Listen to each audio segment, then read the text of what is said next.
Chapter 135. Zhang Mansion. Pei Ziyun looked around. It was almost autumn, and he noticed that the walls of the Zhang Mansion were made of green brick. Inside there were many flowers and trees. Although it was just a commoner's house, it was a magnificent sight to behold. Today was the day of Shen Wanlin and Zhang Ping's wedding. Red lanterns were hung at the entrance, and the entire place was bustling with activity. Carriages filled the street. Those with high status drove their carriages in, while those with low status alighted from their carriages. Inside, there were more than 10 people welcoming the guests. A member of the Zhang family was welcoming the guests. However, this person was welcoming the guests with invitations. They were people of high status and had connections with the Zhang family, and were seated at the VIP seat. Other than these, there were also guests who came along for the wedding. As long as they paid a single copper coin, they could enter the mansion and enjoy the banquet. There were only 4 dishes on the table, and the guests could eat as they pleased. Of course, nobody would be so rude. Pei Ziyun stepped forward and handed over the gift box as well as the money. The receptionist looked at him and saw that the gift box was filled with 5 taels of silver and 10 taels of silver in cash. He then smiled and said, "Young master, please enter." A servant led Pei Ziyun inside. The scenery inside changed once again. There were rows upon rows of houses, with locust trees, elms, willows and poplars planted all around. It was a grand sight. Ancient mansions were separated into 2 layers. Some of the more elaborate ones even had 3 layers. Pei Ziyun watched as the servant led him to a reed shed. He then laughed to himself, "Now that I've brought the money, I can finally get close to the banquet." It was very lively at this point. Everywhere was a sign of happiness. The servants were all dressed in red, and it was a festive occasion. As soon as they sat down, the servant excused himself and left. Soon after, a serving maid served tea. There were dried longans, red dates, peanuts and melon seeds on the table. Pei Ziyun picked up some melon seeds and looked around. The servants were all smiling as they welcomed the guests in. Everyone was talking about Shen Wanlin's wedding. "Say, this Shen Wanlin is really lucky. Her uncle is from the Meng family, and her husband is from the Zhang family. I've heard that Zhang Ping loves her very much. You don't know this, but Shen Wanlin is the daughter of the Shen family. It's just that both her parents have passed away, and her uncle inherited the family business. Her only brother is nowhere to be found. It's good that she marries out. If she marries out, the Shen family will fall into the hands of the Meng family." One of the men who knew some inside information had a sarcastic look on his face, as if he had a grudge against the Meng family. A middle-aged man beside him had an anxious look on his face as he pulled him back and bowed. "My apologies. My friend was drunk and spoke carelessly. Please forgive him." Hearing the conversation around him, Pei Ziyun did not seem to mind at all. He then looked at the thinnest banquet in the distance. There were the most people there. Shen Wanlin's brother, Shenzhen, was probably among the crowd. Pei Ziyun swept his gaze across the crowd and saw many people with cold expressions on their faces. It seemed like many people were here to watch the fight. He then thought to himself, "The waters are getting muddier and muddier." It was said that even in a world without martial arts, there would still be gangs. In a world with martial arts, even the government would find it difficult to completely eliminate the people of Jianghu who possessed such power. Therefore, all kinds of gangs were formed, and they had all kinds of sources of income. In fact, for thousands of years the Jianghu had become fixed, forming a kind of ecology. Just like how Pei Ziyun's Slow River County had the Black Wind Bandits, there were more than 10 powers that had formed in this county, controlling the underworld businesses. Under normal circumstances, when the dynasty was founded, it would clear out the underworld. After that, the underworld would start to flourish once more. Don't expect these people of Jianghu to have good foresight. Now that they were fighting amongst themselves, how many of these cold-looking men were actually spies from other gangs? Pei Ziyun looked around, but did not see the bamboo hat assassin. Pei Ziyun smiled. He knew that Shen Zhen would definitely come. After his parents passed away, he loved his sister dearly. Today was his sister's wedding day, and he would definitely come. It was just that because of the grudge between them, he had hidden himself well, and Pei Ziyun could not find him. The problem was that Shen Zhen did not know how ruthless his uncle was. This was a trap. In the memories of his previous life, this was the time when they broke up. The bride is here. A high-pitched female voice broke the commotion. The originally lively crowd quietened down for a moment. Following which, the people outside the banquet hall all rushed forward to watch the wedding. A matchmaker was at the door. She was the one who had shouted earlier. Seeing the crowd rush forward, the servants of the Zhang mansion all used their bodies to make way for the crowd. As the crowd squeezed, some children squeezed out from under the servants and squeezed outside to watch the wedding. At this point, the sounds of music could be heard. The sound of trumpets and bamboo flutes could be heard, and firecrackers could be heard. The wedding procession stopped at the door. The bridegroom with a large red flower jumped down from his horse. A madam stepped forward to open the red curtains of the sedan. The bridesmaids helped the bride down from the sedan. At this point, a serving maid carried a porcelain vase and handed it to the bride. The bride took the vase and held it in her arms. Inside the vase were grains and gold and silver. This signified that after the wedding, they would have a bountiful harvest. The bridesmaids and the madam supported the bride as she walked. Another two servants laid a red carpet in front of the bride, so that her feet would not touch the ground. She then straddled the saddle of the horse and walked past the brazier. This way, she would be able to get rid of bad luck before she could enter the mansion. After which, she would be welcomed into the inner courtyard. She would then have to pay her respects to her parents and the heavens. The bridegroom held a red caltrop in front of him, while the bride held onto the end of the caltrop. At this point, a man rushed out from the crowd and shouted, "Shen Wanlin, how could you marry Zhang Ping? Do you still remember our vows of eternal love?" This was a clean and fair-looking man. He stood in front of the bride and groom who were about to enter the house and shouted loudly. "What?" Everyone present gasped in shock. "Hey, Shen Wan is really something. She hasn't even married into the Zhang family, and she's already made a cuckold out of the Zhang family. The bridegroom's red wedding hat, why does it feel like it's green?" Some people didn't seem to care about the situation, and started discussing loudly. The bridegroom was overjoyed. When he saw this, he heard the discussions around him. His expression changed, and his face flushed red. You. He then shouted, "Who are you? If you dare to spout nonsense, don't even think of leaving today." Hearing these words, the man's expression changed. He then laughed coldly. "It was this woman who betrayed me first. Since you're heartless, don't blame me for being unjust," the man said as he raised a silver hairpin and a book of poems. He then said loudly, "You should be familiar with this hairpin and the book of poems. These are the tokens of love between me and her." As he said this, he stepped forward and looked at the bride, Shen Wanlin. He then shouted loudly, "Do you still remember when we parted at the Cold Light Temple? You promised to marry me.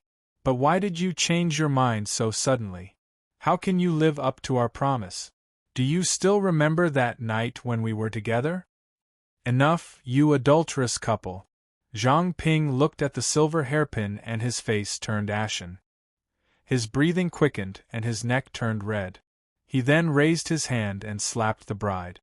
But the bride who was supporting the bride fell to the ground. The bridesmaids who were supporting the bride retracted their hands as though they had been bitten by a poisonous snake. Their faces were filled with disdain. The bride had been slapped, and her face was red and swollen. However, she did not remove her scarf. Instead, she crawled forward and cried out, "Everything he said was a lie. I've never seen this man before, and I've never gone to the Cold Light Temple for a date." Hearing these words, the man threw his head back and laughed out loud. He then took a few steps back and said angrily, "Now that you've married into the Zhang family, and have wealth and splendor, you don't want to have anything to do with me. Do you still remember your favorite poem? Do you want me to recite it?" Hearing these words, Zhang Ping's eyes turned red. Shen Wanlin loved poems the most. He then shouted out in anger, "You bitch, I've loved you so much." Shen Wanlin cried out loudly, "I didn't. Zhang Ping, you have to believe me. I'm innocent. I was framed." The man stepped forward, "Come with me. Your fiancé doesn't even love you. I love you." He then pulled Shen Wanlin away. The commotion caused the elders who were waiting for the bride and groom to come out. The leader of the group was a middle-aged man, dressed in a gray robe. It was Meng Luogong. When he saw the commotion, his expression changed. "You! How are you?" Suddenly, he clenched his teeth and shouted, "Men, beat this pair of cheating bitches to death." Ai. He then heard the old man beside him sigh, "It's a pity that the Shen family has been passed down for 3 generations. Who would have thought that something like this would happen to this generation?" Although he was sighing, it was the Shen family and the Zhang family who were sighing. Nobody sympathized with the couple. At this point, more than 10 burly men rushed out, all of them wielding sticks as thick as their arms. They rushed forward to beat up the bride and the man who had barged in, killing them on the spot. Ai. A loud sigh could be heard as a shadow emerged from the crowd. When everyone looked over, they saw that it was an unfamiliar man with a large beard. They didn't recognize him. The man stepped forward to support the bride. "Sister, are you all right?" "Brother, of course I'm all right." The sweet voice of a woman rang out as a dagger pierced towards Shenzhen.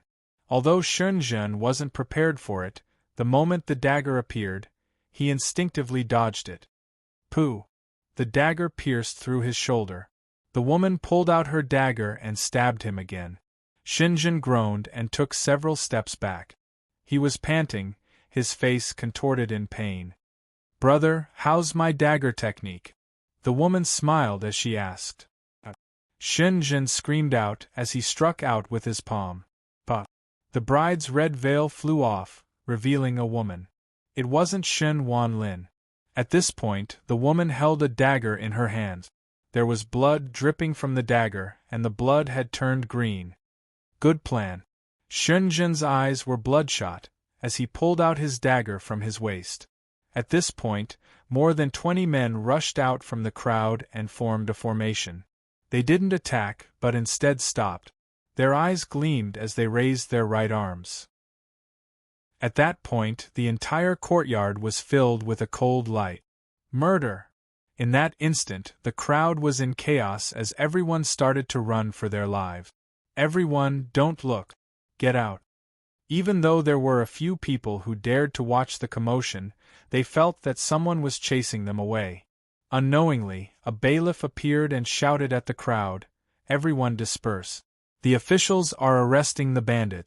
Anyone who obstructs us will be dealt with according to the law." "Who are you?" "Really?" One of the people who was being shoved was extremely unhappy. When he turned around and saw that it was the bailiff, he was frightened out of his wit. He hurriedly retreated. The servants who were originally blocking the way pushed the crowd away. In the blink of an eye, more than half of the crowd had dispersed. Chapter 136. This knife is poisoned? Shenzhen's expression changed. "That's right, it's to chase people away, and also to poison you." The lady laughed coldly and clapped her hands lightly. At that point, the group of 20 men shouted and charged towards Shenzhen. "Bastard, how dare you spread my family's knife techniques!" The moment the knife flashed, Shenzhen's expression changed. With a loud shout, he did not retaliate. The knife flashed again, and another knife flashed, followed by a third. With a loud sound, the 3 men were separated. Blood rained down from the sky. The second wave of people could not react in time, and could only watch helplessly as the 3 men were killed. After killing 3 men, Shenzhen's face was covered with a layer of gray mist. He then turned around to escape. "Arrest the murderer!" At this point, several bailiffs dashed forward. Shenzhen raised his blade and charged towards Meng Luogong. Meng Luogong waved his hands, and the rest of the men formed a defensive formation. At this point, a scream could be heard as several martial artists rushed out from the crowd. All of them had their faces covered. The servants who were originally pushing the banquet had their throats cut open, and fresh blood spurted out. The already chaotic crowd became even more chaotic, and no one dared to watch any longer.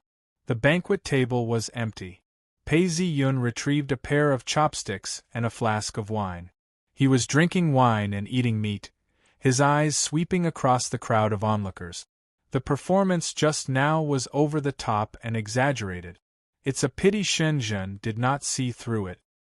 But this Zhang Ping is a ruthless person. He actually wore a green hat to complement his acting. Even if it was fake, it would not be good if word got out. Pei Ziyun did not feel any pain at all. He took out a piece of beef and started eating slowly. The taste was not bad at all. The people who were running away looked at the young man eating and thought to themselves, "Who is this? Does he not want to live anymore? He's still eating? Does he want his head?" Pei Ziyun wiped his mouth and tossed the flask of wine aside.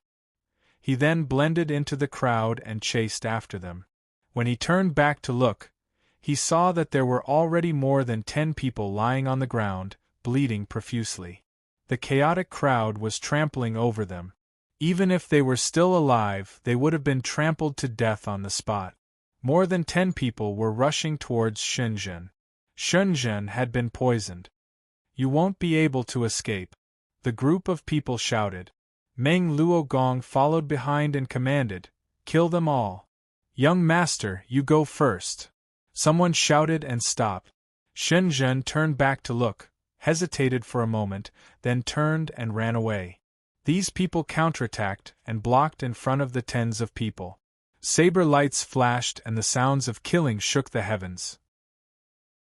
Before long, the figures were separated and the few people fell to the ground. Shenzhen had already escaped. There was a horse by the side of the road. He sliced off the reins of the horse and grabbed hold of the reins before leaping onto the horse. "Jia, jia." Pei Ziyun laughed coldly. Seeing that everyone had left, he turned around and entered Zhang Mansion without making a sound. Amidst the chaos, no one noticed him. Pei Ziyun seemed to know the way, as he ran towards the west side. There was a small building, with a huge red watermelon lantern hanging from it. He jumped up the building and saw a woman guarding it. Pei Ziyun walked up to her, and before she could even scream, he tapped her and she fainted. When he opened the door, he saw a young lady lying on the bed, unconscious. It was Shen Wanlin. Knockout powder? Pei Ziyun examined her and understood immediately. He had no antidote, but he did not hesitate. A white light appeared in his hands, and she woke up. "Who?" Shen Wanlin woke up and immediately looked for her saber. At this critical juncture, she finally saw her true colors. Pei Ziyun laughed as he looked at her, and did nothing to stop her. Shen Wanlin's hand froze in midair. After some time, she asked, "Where am I now?" "Zhang Mansion." Pei Ziyun replied plainly, "Your uncle sent you here after you were bewitched. But something interesting happened outside." As he spoke, he told her everything that had happened outside. The more he spoke, the paler Shen Wanlin's face became. Her face was as white as a sheet of paper. "I believe you understand now? Zhang Ping cooperated with your uncle to put on a show to kill your brother. What does he think of you? Wearing a green hat isn't a personal matter, it's a family matter. But your uncle sent you here. Looks like Zhang Ping is still infatuated with you, even if it's just your body.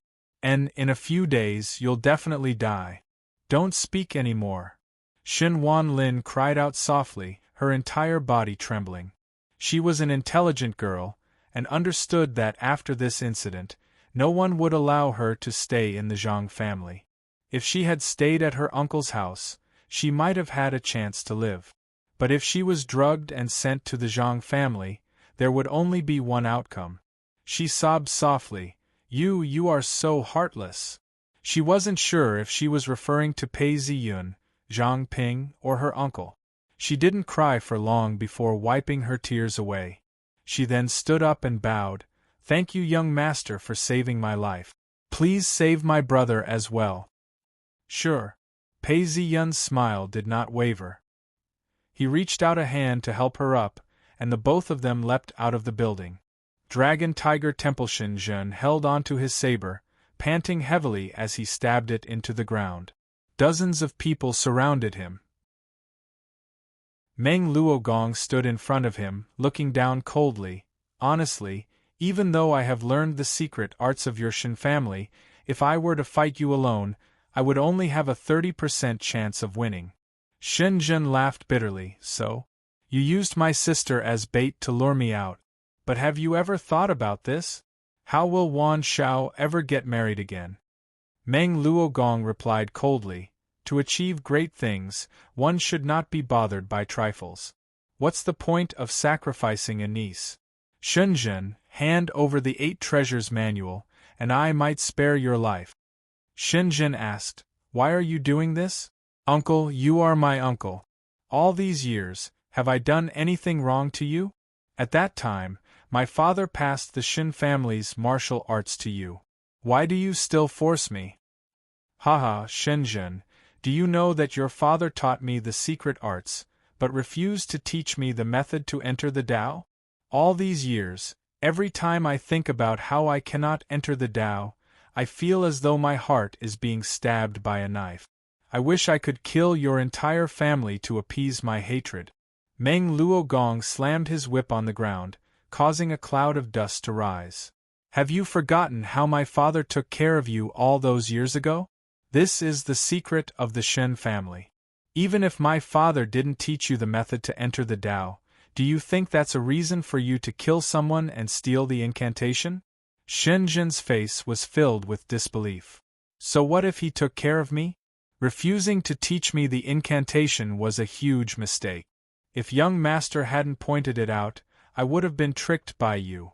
Meng Luogong said coldly, "Come on, hand over the 8 Treasures Manual." As black blood flowed, Shenzhen's face turned pale as he gasped for breath. "Pei, even if I die, I will not hand over the manual to you." "Oh, you really won't hand it over? Think about your sister. If you don't hand it over, your sister will not be able to live." "Haha." Meng Luogong laughed out. "You." Shenzhen spat out a mouthful of fresh blood as his body slumped to the ground. The wound that he had sealed with his internal energy had split open again. Seeing Shenzhen in such a state, Meng Luogong's lips curled up in a smile. "That's right. That year, I accidentally killed your father. That year, I knew that there was a higher level incantation to enter the Tao. I've been thinking about it day and night, wanting to get my hands on it. However, your father was a stubborn man, and refused to tell me. I drugged your father unconscious, and sliced him up 71 times. It's just that, why did you suddenly run away that year?"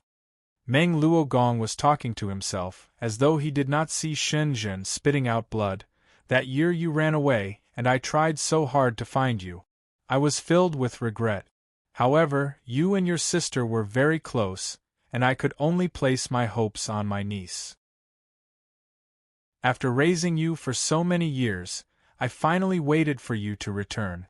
This time, besides seeing your sister for the last time, you even brought along the 8 Treasures Manual to give to her? Hand over the incantation, and I can still spare your life." Meng Luogong's face was filled with a smile as he looked coldly at Shenzhen. Shenzhen's face flushed red, as blood dripped down from the corners of his mouth. "Capture him alive. He's already been poisoned, and has run for such a long distance. His powers should be no more than 30%. This is the best time to capture him. Go." Meng Luogong could see that Shenzhen's anger had reached its peak. The poison, his wounds, his breathing, and his condition was extremely weak. Meng Luogong's words had not gone to waste. "Kill." Following Meng Luogong's words, more than 10 men charged forward. "Kill." Shenzhen's blade flashed, and a man's neck was sliced open. However, Shinjin spat out a mouthful of fresh blood as he clutched his mouth. He felt a gust of wind behind him, and rolled away to avoid it. He then saw a man attempting to use a chain to wrap around Shinjin's neck.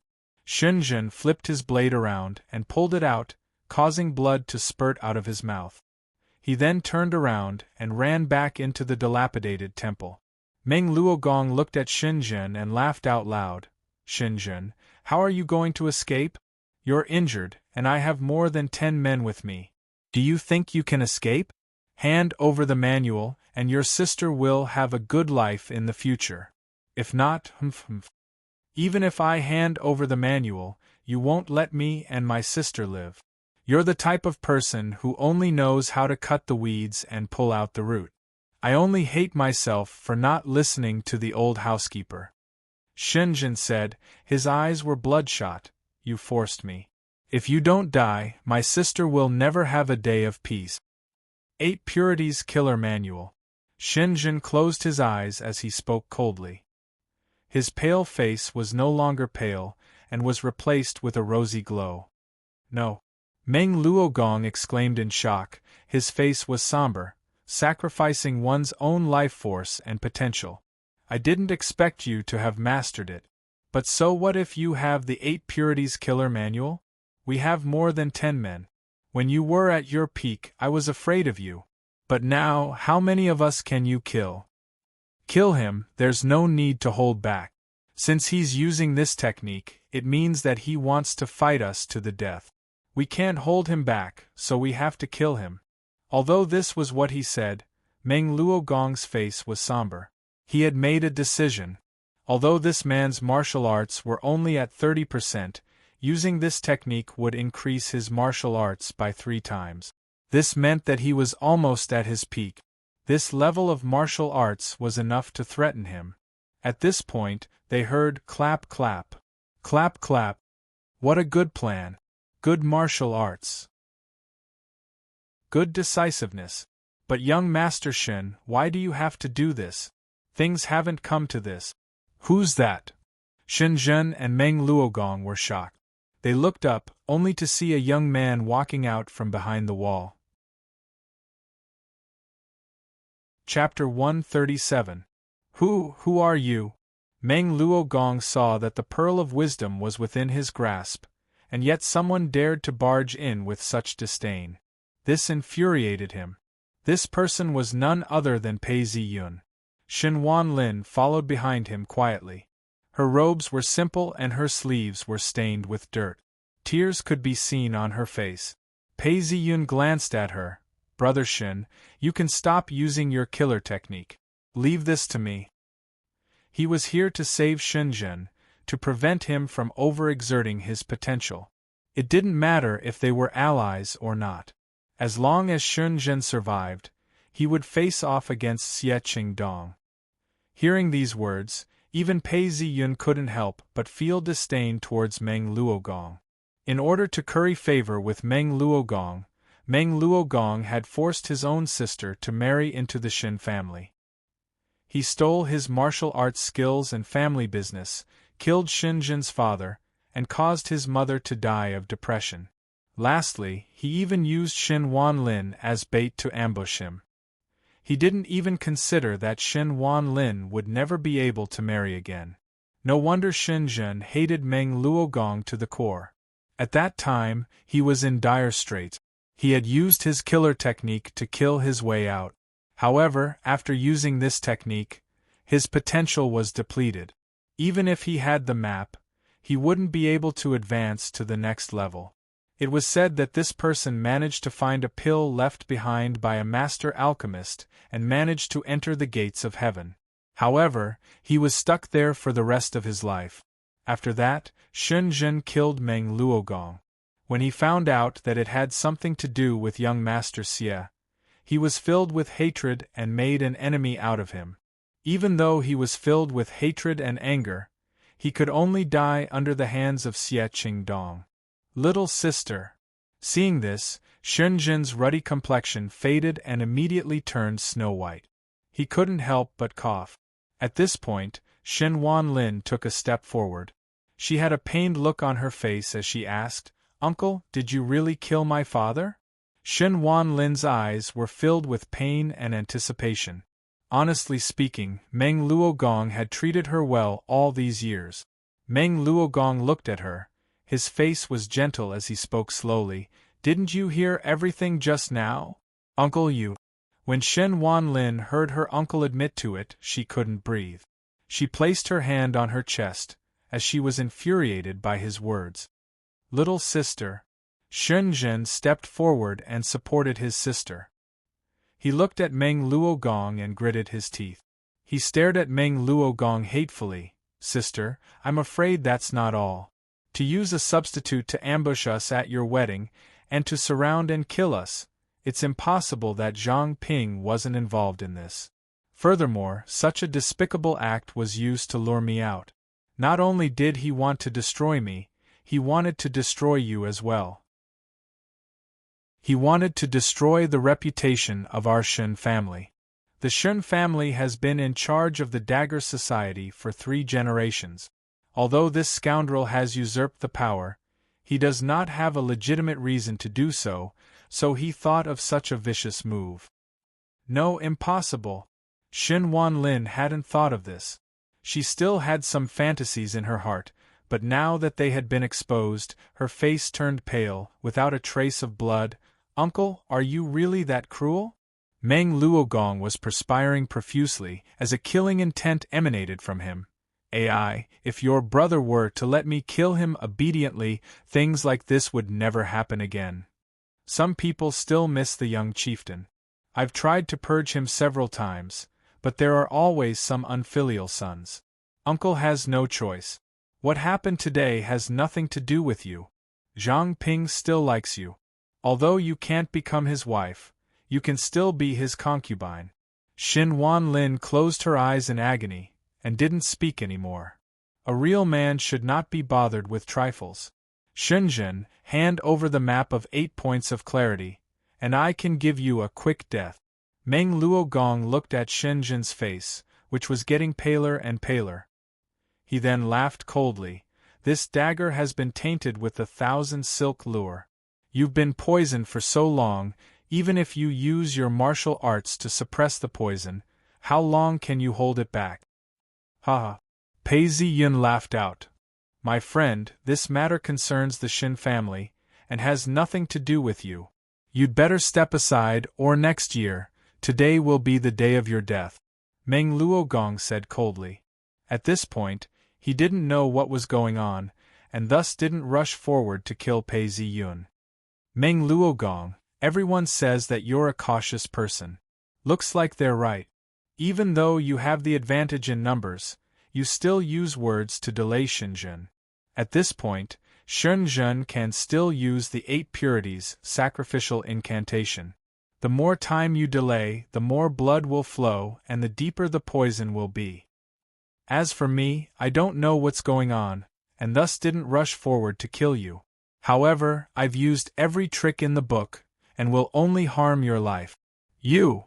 Meng Luogong was infuriated, and raised a finger to say something. Pei Ziyun didn't want to speak any further.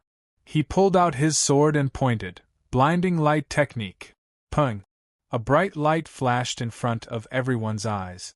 In that instant, everyone who wasn't prepared for the attack was blinded, and felt a wave of dizziness wash over them. Pei Ziyun made his move, using all his strength. His sword flashed, and the sound of the sword piercing through the air could be heard. The 3 people who were near him had their throats pierced by the sword and fell to the ground. In that split second, the last remaining person was a swordsman who was struggling with life and death. Although his eyes were tearing up and his vision was blurry, he still attacked with all his might. He didn't defend himself, and swore to kill his way out. Wherever the sword flashed, the sound of cloth being torn apart could be heard. Pei Ziyun didn't advance, but retreated instead. His sword flashed once again. This time, he couldn't maintain the elegance of the previous 3 swordsmen. Instead, he attacked with the fastest, most accurate, and most deadly speed. Pooh! The sword was even faster than the sword flashed, as it pierced through the man's abdomen. Pei Zi-yun pulled out his sword, and blood spurted out like a bucket of water. Seeing this, his expression didn't change, and he dodged to the side. He blocked the sword coming from his left, and turned his body around. Pooh! Another swordsman's arm flew off. His 5 fingers were still holding onto his sword as he spat out a mouthful of blood. Shenzhen looked at the sword technique, and his expression changed. Sister, you've taught him the Shin family's 37 techniques? Although Pei Ziyun was using a sword, and had many variations to it, Shenzhen was the heir to the Shin family, and was extremely familiar with it. He could tell that although Pei Ziyun was using a sword, he was using the 37 techniques of the Shin family. From the looks of it, Pei Ziyun had already reached the 7th level. He said it wasn't. He said that he could learn it just by looking at his wound. As Shen Wanlin spoke, she explained everything in detail, not bothering to mention the siblings. After a few breaths of time, everyone had regained their composure. You even know Dao arts? Which sect are you from? I am Black Altar Sect's young Master Xie's disciple. Meng Luogong shouted out loudly in anger. As the light faded, everyone regained their vision. Several swordsmen were clutching their throats as they rolled on the ground. Even if they didn't die immediately, they wouldn't be able to live for long. Dao arts have suppressed this world. Indeed, they live up to their name. These people are all swordsmen who have been through the martial world for a long time. In terms of formations, they can't be compared to an army. But in terms of fighting alone, their exquisite sword techniques and agility are far above the rest. However, under such an insignificant Dao art, they couldn't even defend themselves. In the blink of an eye, I killed 5 of them. Just as he was thinking about this, the few swordsmen who were rolling on the ground struggled for a moment before they stopped moving. At this point, Pei Ziyun made use of this moment to regain his breath. He laughed coldly as he raised his sword and charged forward once more.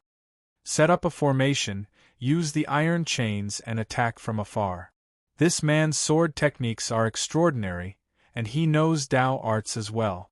Set up a formation to reduce your losses. Meng Luogong waved his hands, as the swordsman grabbed the iron chains and charged forward. Quicksand! Pei Ziyun pointed out, as several people in the corner stepped forward. Meng Luogong shouted out in anger and charged forward. However, Pei Ziyun was even faster. His body transformed into a ray of light as he charged forward. His speed was so fast that it was hard for the naked eye to follow him. The distance between them was only a few meters, and there was no chance for him to dodge. His sword flashed, and 3 heads flew off. Pooh! Meng Luogong flipped over and landed on the ground. He used his left hand to cover his body, as blood seeped out from between his fingers. The wound wasn't big, and the amount of blood that flowed out wasn't much. However, this meant that during the attack just now, he had been injured. His expression changed. Sister, what you said was right. He didn't learn the Shin family's 37 techniques according to the manual. Instead, he learned it during the battle. The sword technique just now had the profound meaning of my family, and yet it produced a terrifying transformation. Also, young Master Xie from Black Altar Sect, did you instruct Uncle to do this? Shun Zhen's expression changed. His uncle's transformation had caused him to feel extremely pained. However, whenever there was a chance, he would always push the blame onto an outsider. It wasn't that his uncle was originally bad, but that he had been led astray. Kill! A loud cry rang out. Although it was raining, there was still some light. At this point, the wind started to blow, and a cloud of dust billowed out. Black chi surged out, and it became so dark that one couldn't even see their own fingers. The darkness only lasted for a second before the starlight shone down. Another 3 corpses fell to the ground. There were still 20 other swordsmen around, and they all had looks of fear on their faces. Someone even screamed out, Demonic arts. You're all experienced in the martial world.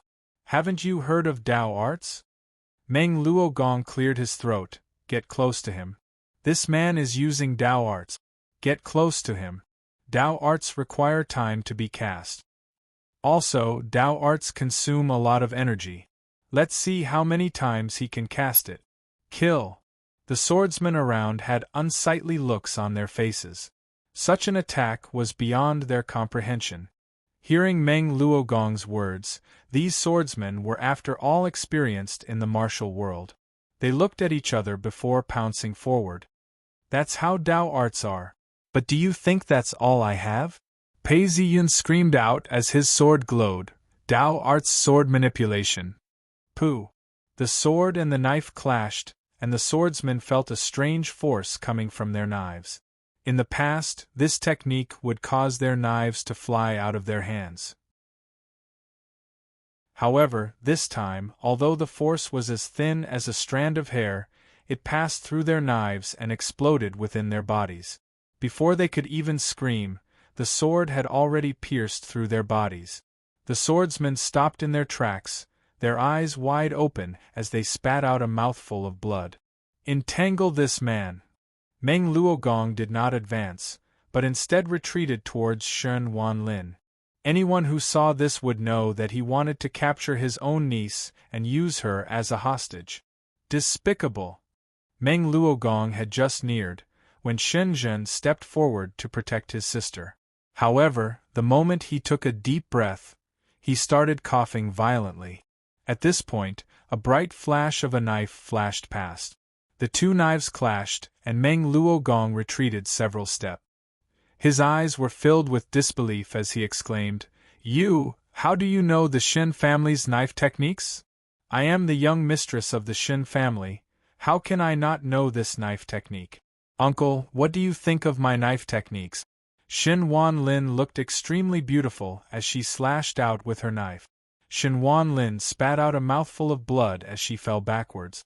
At this point, Meng Luogong took a step back as well. His face was pale and red. He looked at Shen Wanlin and scolded, You bitch.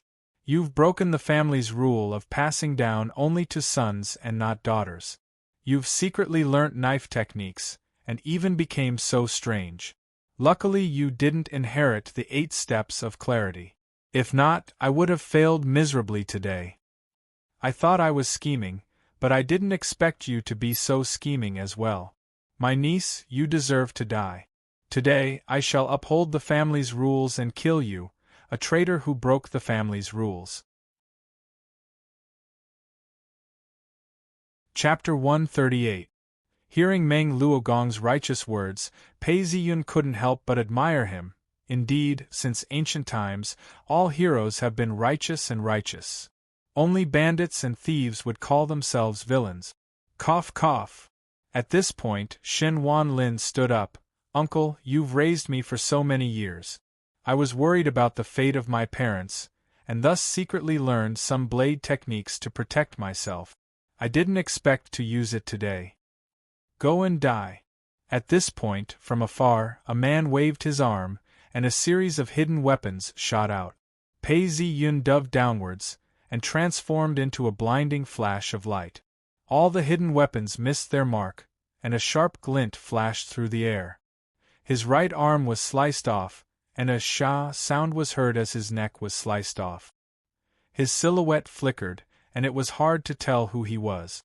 The sound of metal clashing against metal was deafening. The light of the blade and sword receded, and the shadows separated. 6 corpses lay on the ground.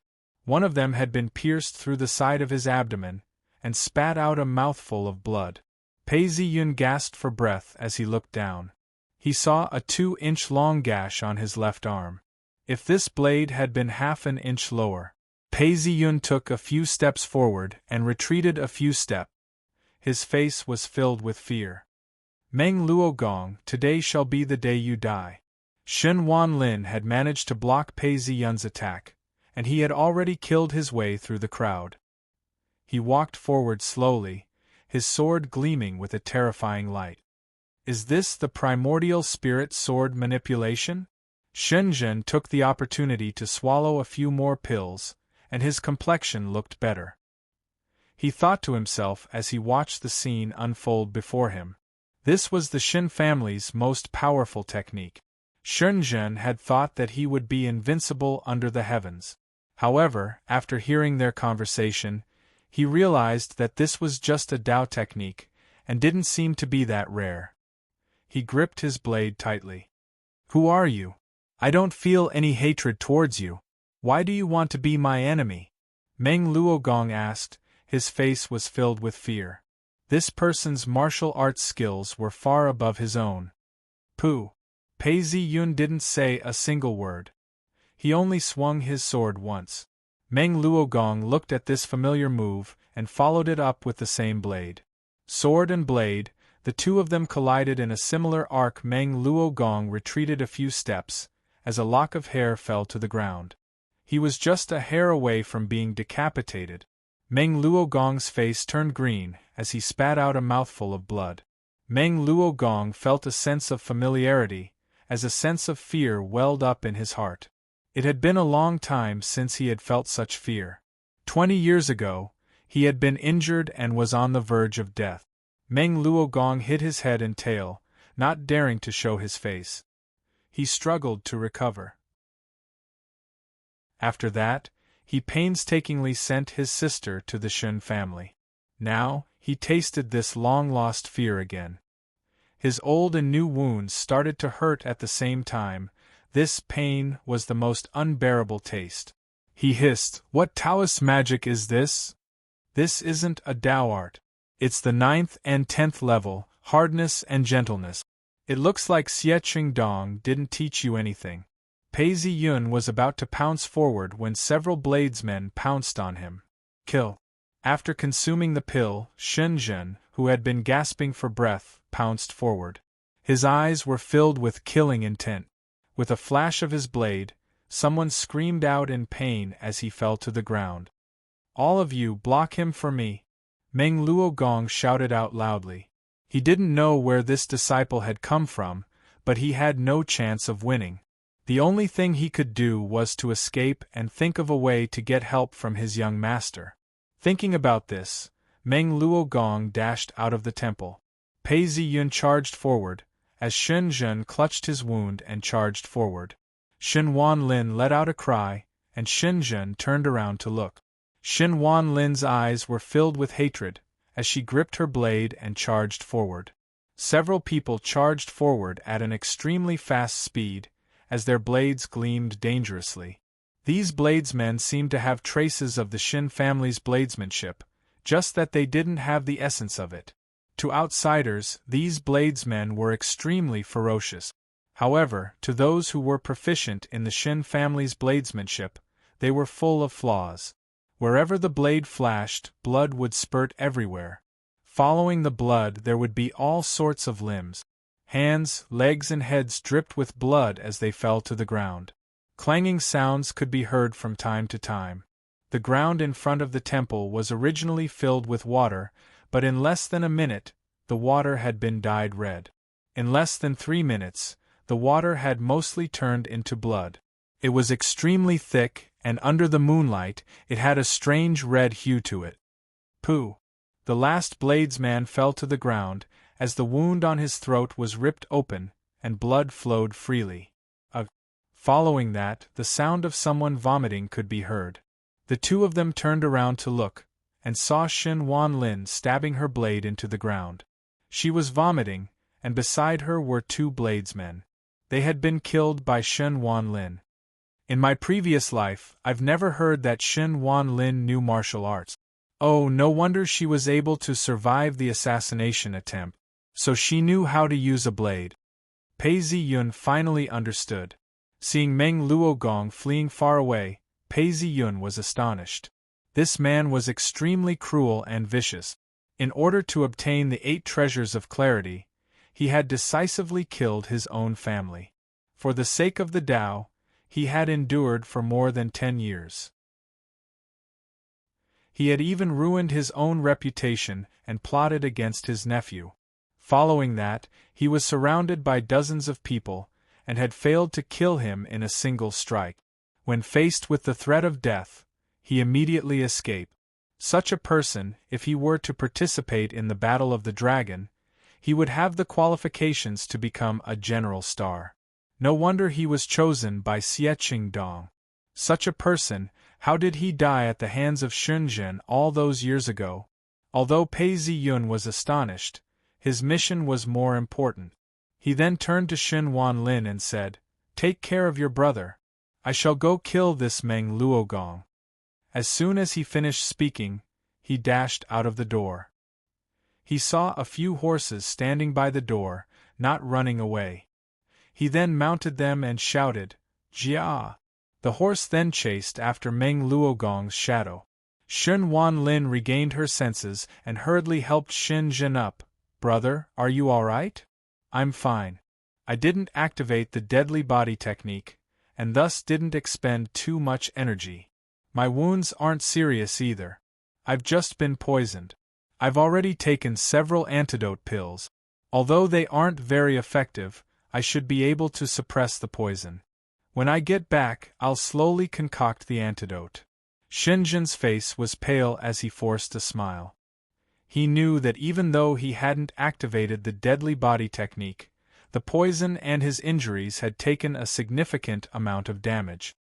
He couldn't tell this to his sister. He then looked at Shen Wanlin guiltily. "Sister, I've dragged you down. No, if it weren't for this, I would have married this heartless and unscrupulous Zhang Ping. I'm the one who's pitiful." When Shenzhen heard this, he nodded his head and changed the topic. "You were drugged. Was it that person who saved you?" "Yes, his surname was Pei." "His surname was Pei." Shenzhen fell into deep thought, and didn't speak immediately. After some time, he said, "Although he used a sword, he did use our Shin family's blade techniques to kill people. Didn't you notice that this person fought with our Shin family's blade techniques? Every time he killed an enemy, he would learn a few more variations. The Shin family's 37 stances refers to the 37 variations of our family's blade technique. Every variation is a killing move. I saw it just now. This person killed 16 people in a row, and learned 21 variations of his blade technique. That's unbelievable." The scariest thing was that once he learned every variation, it was extremely pure. It was as though he had practiced it for 10 years. There were even some slight changes. When I thought about it carefully, my hair stood on end. This was an improvement. As Shenzhen spoke up to this point, he revealed a look of fear. "This is too terrifying. His surname is Pei. Which family in the martial arts world has the surname Pei?" Shen Wanlin hesitated before saying, "He doesn't seem to be a martial artist. On the way here, I asked him about it. He said he was a scholar and was a high scholar." "Scholar? High scholar?" Shenzhen paused before a thought flashed across his mind. He opened his mouth wide in disbelief. Could it be that he's the famous top scorer Pei whose name Shooking Prefecture? Shenzhen had heard of Pei Ziyun's name before. However, they were from two different worlds. Hence, Shenzhen would never have guessed that this terrifying person was the famous top scorer Pei of Ing Prefecture. "No, I can't catch up to him. I can only sacrifice this horse." At this point, Pei Ziyun was still riding the horse. However, he wasn't proficient in riding. He could see that Meng Luogong's horse was traveling at a much faster speed. He then pointed a finger at the horse's head, causing its eyes to turn bloodshot. "Meng Luogong, you won't be able to escape." Pei Ziyun drew closer. "What demonic technique did you use on this horse? It's obviously an ordinary horse. How can it travel at such a speed?" Meng Luogong turned around to look, his face contorted in anger. Although he knew it was a Dao technique, he couldn't help but curse it out loud. However, it seemed like it had reached its destination. Seeing that Pei Ziyun was chasing after it, it leaped off the horse and ran into the forest. Pei Ziyun followed suit and ran into the forest. The forest wasn't very big.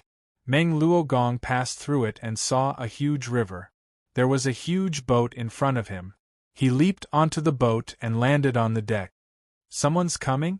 Pei Zi-yun leaped onto the boat as well. At this point, someone pulled out a blade. The blade was like the autumn waters as it dashed towards Pei Zi-yun. Strangely, there was no sound of wind or thunder. The blade drew an arc as it shot towards Pei Zi-yun. It was like the shape of the clouds, the changes of the wind. Zhang Ping? Pei Zi-yun stabbed forward, his sword gleaming with a cold light. With a "piu" sound, their shadows split apart. Zhang Ping retreated 2 steps, as his right side of his robes was ripped apart. There was a deep sword wound on his chest, revealing his green undergarments. Shin family 37 techniques? Zhang Ping exclaimed in shock as he touched his chest. Aren't you guys using the Shin family 37 techniques as well? Pei Zi-yun laughed. Meng Luogong, Zhang Ping, you've both stolen the Shin family's blade techniques. It's really bad luck for the Shin family to marry you guys. However, according to the intelligence reports, Zhang Ping, you've only practiced this blade technique for 3 years, and you've already reached the 8th level. Meng Luogong, you've been living like a dog your entire life.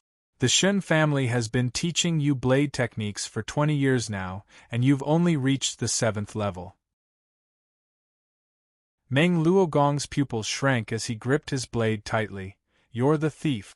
How do you know the Shen family 37 techniques? Was it Shen Zhen or that bitch Shen Wanlin who gave it to you? You've only realized it now? Even if I'm using a sword, it seems like you're good at scheming. But in terms of sword techniques, you're just average. Pei Zi-yun laughed coldly. All of you come at me together. Kill him. At this point, someone on the deck shouted out.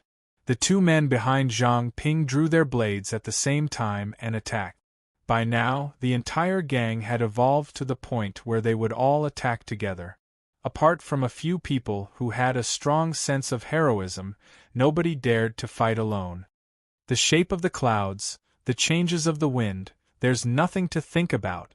Pei Zi-yun shouted out as his sword gleamed like a rainbow, piercing through the 2 men. A piu piu piu sound could be heard, as the 2 men straightened their bodies and screamed in pain. A large crack appeared on their bodies as fresh blood gushed out, and their internal organs were squeezed out. Zhang Ping and Meng Luogong quickly gathered together. Their faces were filled with shock. They felt their hair stand on end. The Shin family 37 techniques is the 9th level, or the 10th level? You've actually cultivated to this level. Chapter 139. Zhang Ping and Meng Luogong shouted out loud, as their knives sliced through the air, creating layers upon layers of knife net. Wherever the knives passed, the sound of wind breaking could be heard. A ray of sword light, which was almost illusory, sliced through the gaps in the net, breaking through the net before disappearing again. Damn it! Both of them could feel the pressure as they unleashed their knives. Within a short period of time, the entire 37 stances had been used. Pei Zi-yun, who had changed his position, swung his sword as a drop of blood dripped from his blade. His face was calm. Zhang Ping and Meng Luogong's faces were ashen. Qin Ping's shoulder was bleeding, and there were traces of blood on the wound.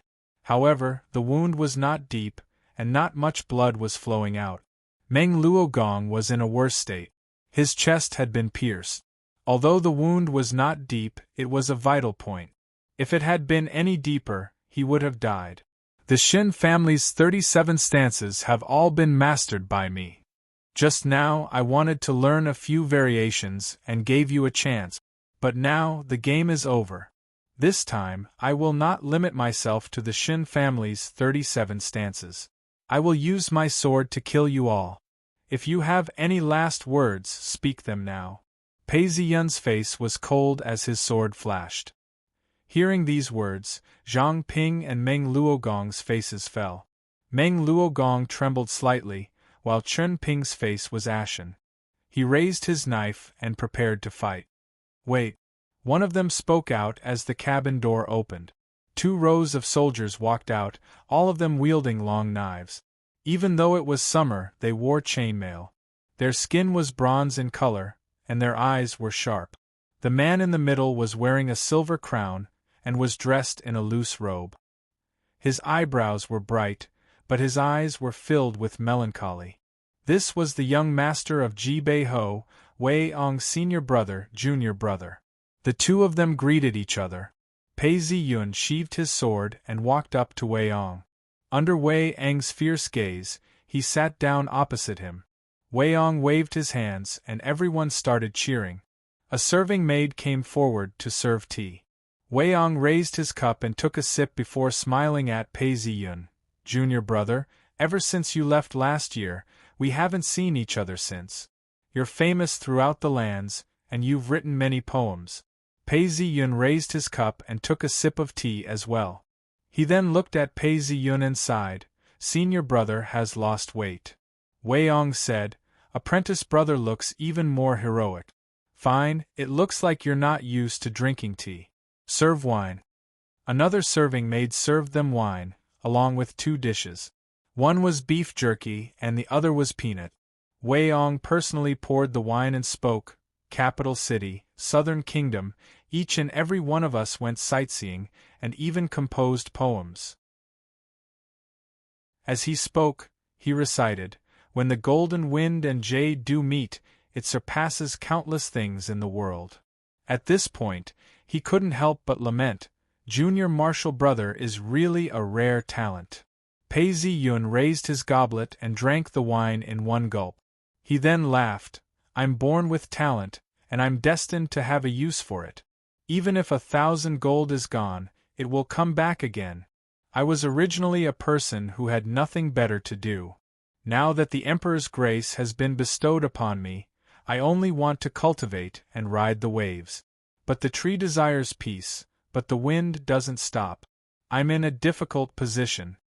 As he spoke, he picked up a piece of peanuts, which smelled fragrant and crispy. He then drank another cup. I see that not only has senior martial brother lost weight, but you're also filled with worry. Why is that? Wei Ong laughed bitterly as he poured himself a cup of wine and drank. Living in this world, how can one not worry? People change. Do you know that when father retired, there were soldiers who were dissatisfied with him causing trouble? Father ordered me to suppress them, and so I led my troop. In one go, I killed more than 100 soldiers who were causing trouble. It was a bloody scene. Whenever I close my eyes, I think of it. When Pei Ziyun heard this, he nodded his head. You're quite righteous. I've been to both the north and south, and in these 2 years, I've killed many times more people than you have. In this world, if you want to live comfortably, freely, and luxuriously, who can escape from this? He then struck the bowl with his cup and recited, Ye's court has been set up, the family has lost its banquet. When we meet, we sing the praises of the Tumi, and leave the fan in sorrow. Among the flowers there are butterflies and behind the curtain there are 2 swallows. When spring comes, I sit and regret the changes of beauty. In my life, I care about you, and my past is worthless. The heart of an old friend is eternal, but the one who loves me is gone. When Pei Ziyun had finished reciting, he noticed that everyone was in a daze. He then laughed, if life is like the first time we meet, it's better not to meet. But if you ask me, I feel that it's better to have met. Even if the fan laments the autumn wind, it's still fate. Fans were used in the summer to drive away the heat. When autumn came, no one would care about them. They were supposed to love each other, but they ended up parting ways. Hearing this, Wei Ong was in a daze. He raised his cup and drained it in one gulp. The 2 of them fell silent. Both of them were of similar age, and had different personalities. However, they had been friends for a long time, and felt an indescribable sense of familiarity with each other. But now they could feel the changes and unfamiliarity in each other's hearts. Wei Ong paused for some time before speaking. These 2 men are from my family. I don't know how they offended my junior brother. For my sake, let them off this time. How about that? I will listen to senior brother's words. But senior brother cannot bully me. This Zhang Ping is from your family, but this Meng Luogong isn't from your family, right? Oh, it looks like Junior Brother's determination to kill this man is very strong. Wei Yong laughed. Then I have no choice. Zhang Ping and Meng Luogong were both sect leaders or young sect leaders. They were wealthy and had hundreds of subordinates under them. However, they couldn't even make a sound, and could only watch as Pei Ziyun laughed. Hearing these words, Meng Luogong's face turned ashen, while Zhang Ping heaved a sigh of relief. He then thought to himself, a real man should be like this.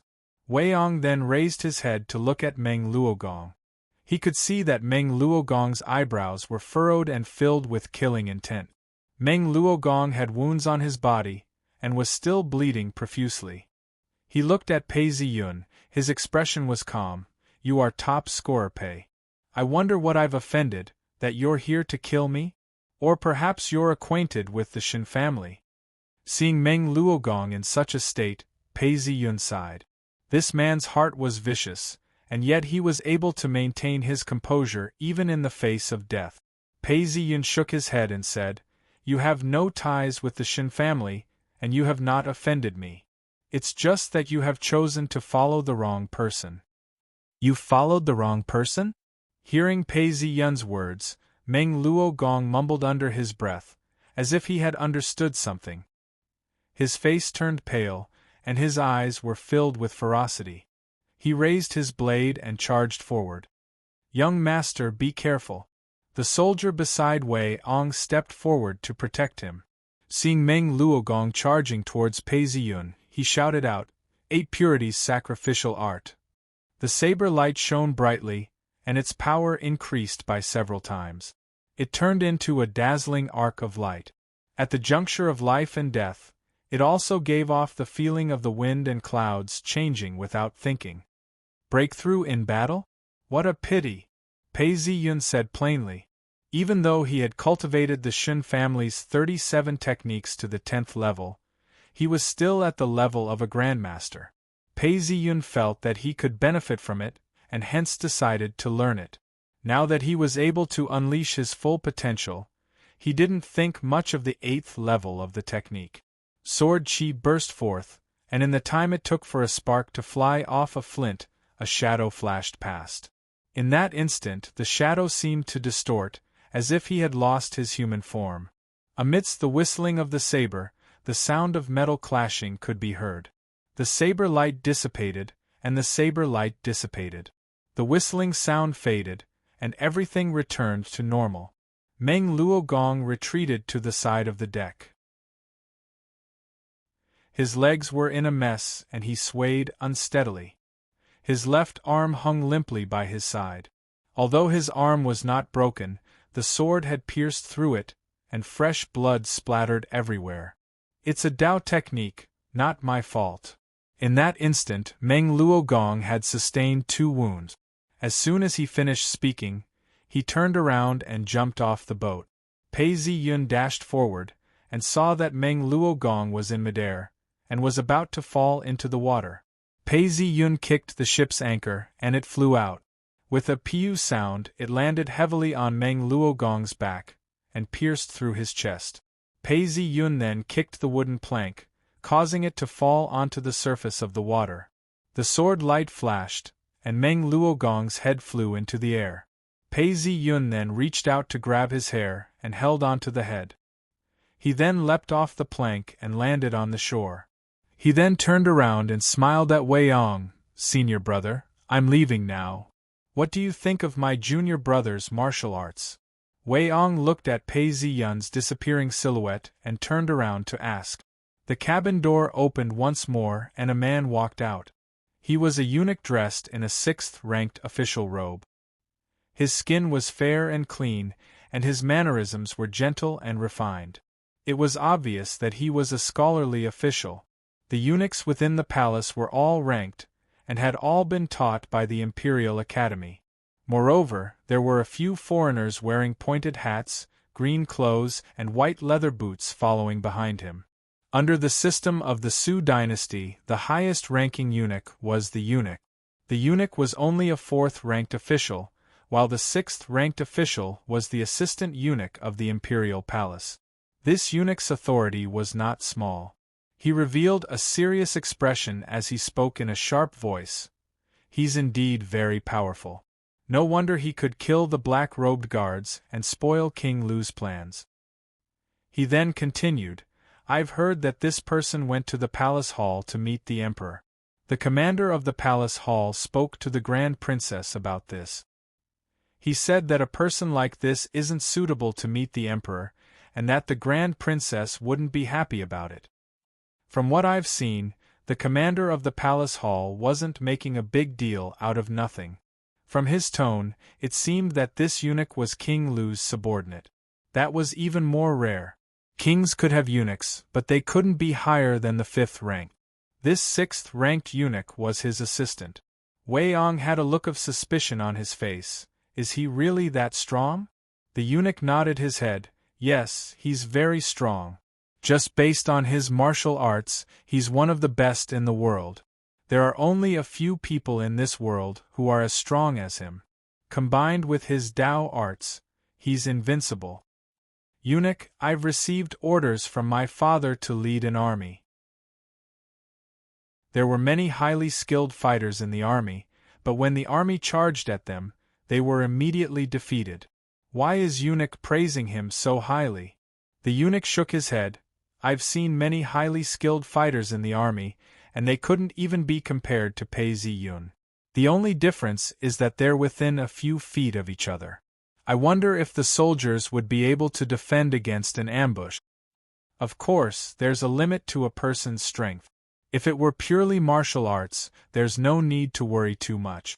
However, there are some Tao arts that I know of that can break through the enemy's formation in an instant.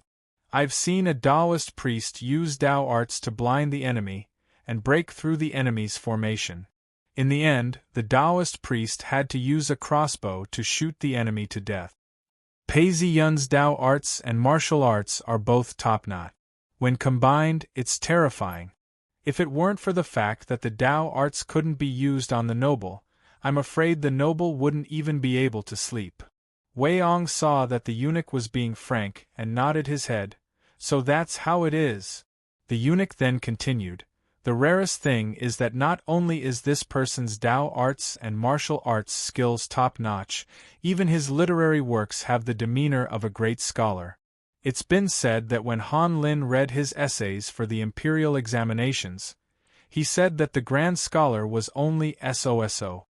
As for his poetry, his name is known throughout the world. He's the best under the heavens.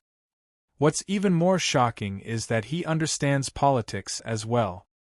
His strategy to exterminate the pirates was very effective. It's very easy to learn and master, and it doesn't cost much. He has the demeanor of a high-ranking official. That's why many people are interested in him.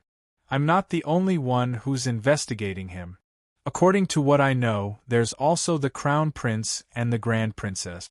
The eunuch paused for a moment before instructing, send someone to investigate why top scorer Pei has his eyes on Meng Luogong. Who's the mastermind behind this? Yes.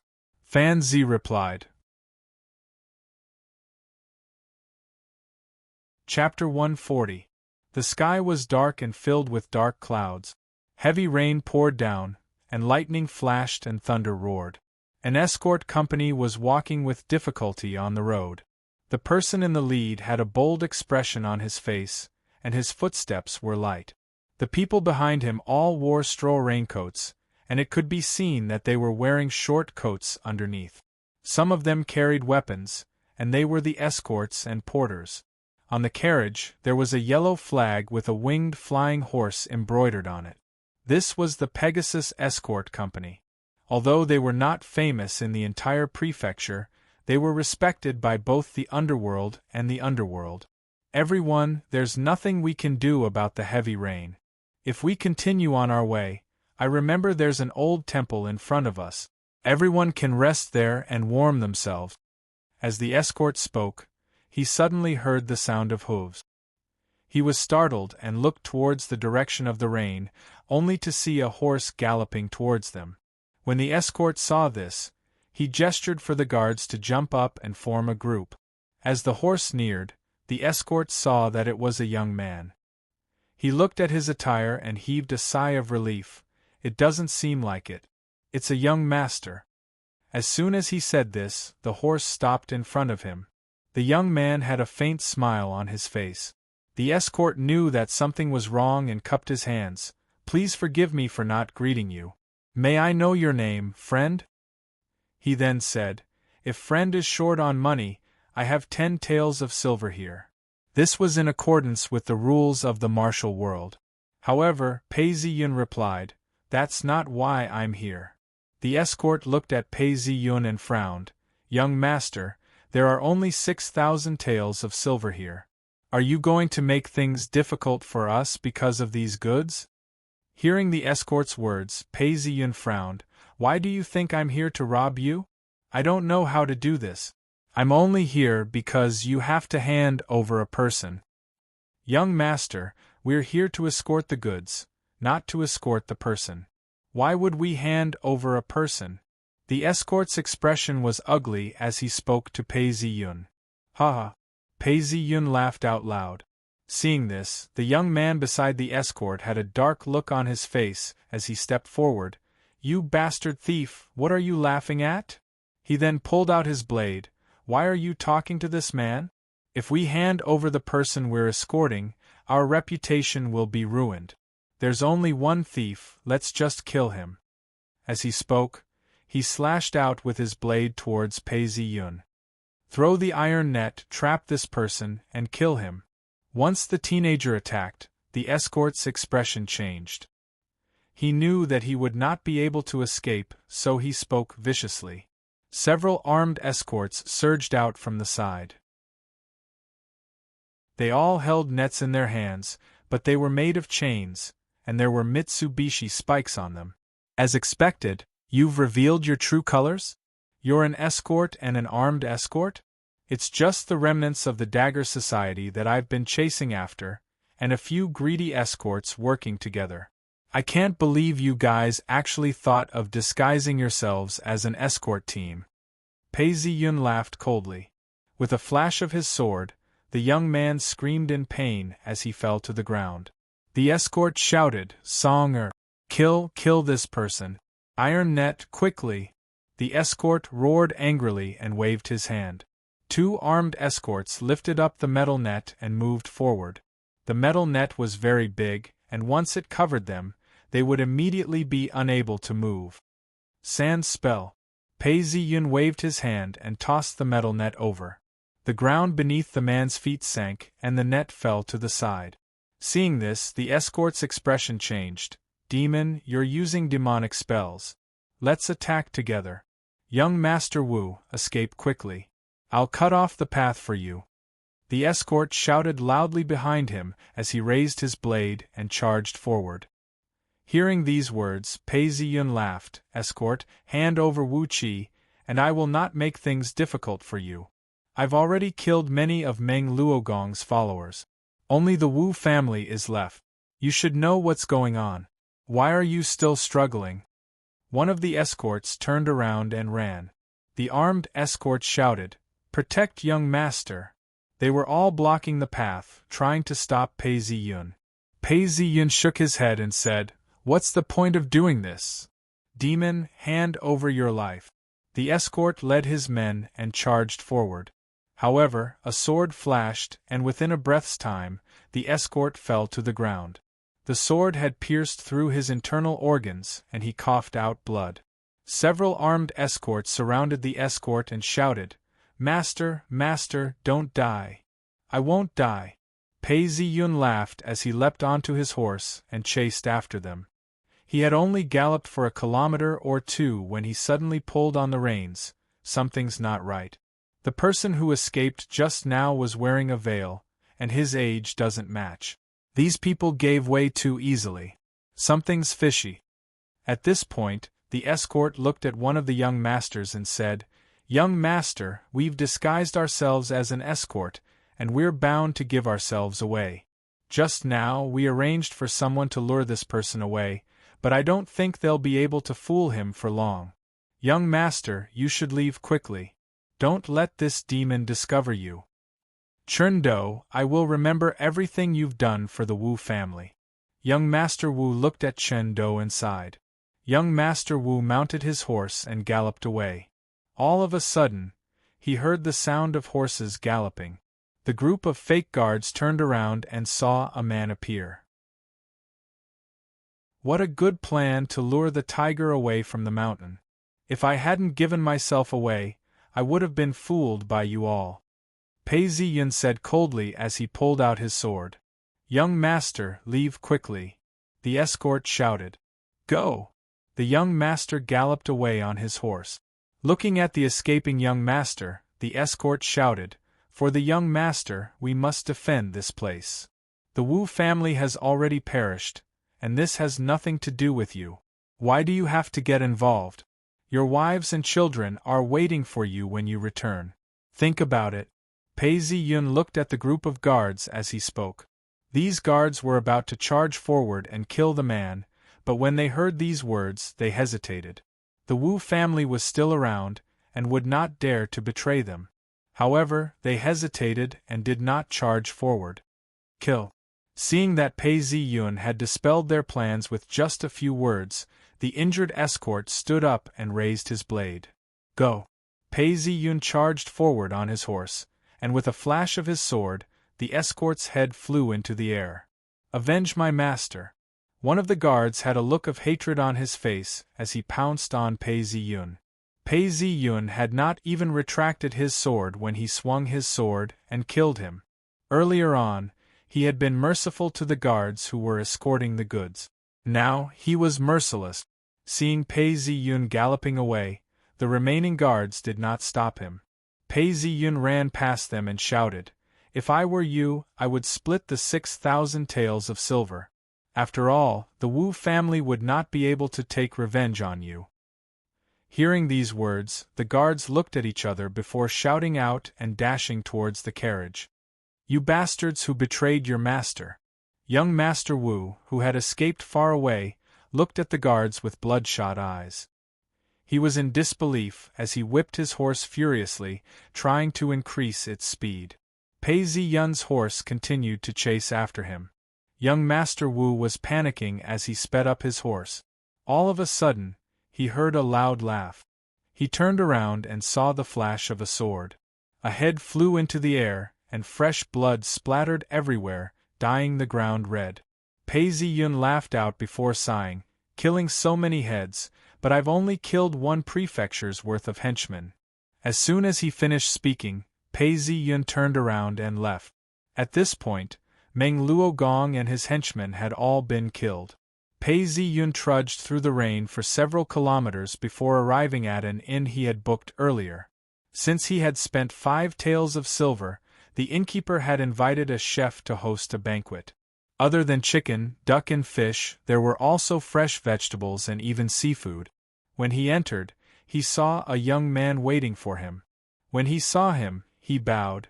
Master Top Scorer, I am Shenzhen. I've heard so much about you, and I have to thank you for saving my life. Shenzhen's face was originally covered with a beard to hide from Meng Luogong. However, he was different now. His face was clean, and he looked to be in his 20s. He even had a calm and steady demeanor about him. Pei Ziyun nodded his head. It's a small matter. Let's go in and talk. Let's drink and talk. The both of them walked up and saw a screen separating them. All sorts of dishes had already been served. Since it was early autumn, the wine had been warmed. Pei Ziyun raised his cup and invited Shenzhen to drink. Shenzhen seemed to be deep in thought. He ate a few mouthfuls and stopped eating. Pei Ziyun then laughed. Brother Shen, are these dishes not to your liking? Not at all. I liked them as well. It's just that I was poisoned by the 1,000 silk attraction. It's like spinning silk. I've taken medicine and recuperated for half a month, but I'm still not fully recovered. I apologize for disturbing Master Top Scorer's mood. As he spoke, he bowed deeply. Many thanks to young Master for saving my life. That's why I was able to regain control of the Dagger clan. These are the 10,000 taels of silver that my uncle's family plundered. It's all my uncle's savings." As he spoke, he retrieved a stack of banknotes, which looked to be worth 100 taels of silver. He then retrieved a painting. This is the 8 treasures of clarity painting. Young master used a Tao art previously. I'm sure this painting will be of great help to young master. Pei Ziyun placed his finger on the painting and was about to accept it when he pushed it away. "Brother Shun, you underestimate me. I'm not doing this for this. The person behind Meng Luogong has a grudge against me. Meng Luogong was working for him. Only by killing him can I continue my revenge. As long as you don't blame me for killing your uncle, that's all that matters. I don't dare to accept this amount of silver and the 8 treasures of clarity painting." Pei Ziyun had seen this happen too many times in his previous life. No matter how much trouble a family caused, or how much they viewed each other as enemies, if outsiders joined in, they would be treated as enemies. Nothing good would come out of it. Hearing these words, Shunjin's eyes revealed a look of sorrow. He paused for some time before speaking again. "This man killed my parents, and did such a thing to my sister and me. I wish I could eat his flesh and bones. I've long lost all ties with him. As for this Ye Qingdong, he's the main culprit behind the deaths of my family and my uncle's family. I will never let him off." Shunjin's eyes turned red as he spoke. When Pei Ziyun heard this, he sighed. Indeed, no matter how hostile they are, they still have feelings for each other. If I hadn't saved him and his sister, who knows what would have happened. He paused before continuing. "This Ye Qingdong is no ordinary person. He's the successor of Dark Altar sect. You're no match for him now. If you want to fight him, you'll have to break through the gates of heaven. But you and I both have a blood feud with this man. We can work together." As he spoke, he raised his palm. Shunjin hesitated before raising his hand and clapping. He then said, "This world is full of calamities. Master Top Scorer, please accept this silver and the 8 treasures of clarity painting."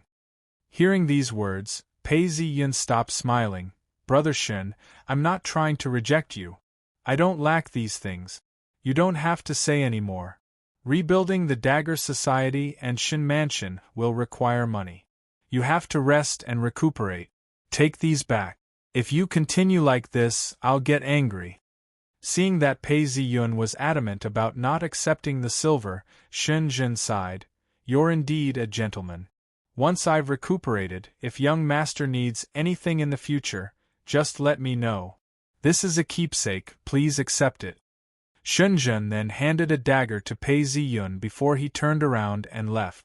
Finally, he'd made an alliance with this man. Pei Ziyun couldn't help but smile. He then opened up the information interface and his smile froze. "What? I haven't completed the mission?" Chapter 141. It was getting late. The wind blew between the walls of the palace and brought a chill to his body. Shunjin took a deep breath and looked around the corner. A young girl saw her brother and went up to him. "Brother, what did young master say?" the young lady asked, looking at her brother with a questioning look in her eyes. Shunjin looked at his sister and laughed bitterly. "Sister, Master Top Scorer did not accept the silver and the 8 treasures of purity. We owe him a huge debt of gratitude."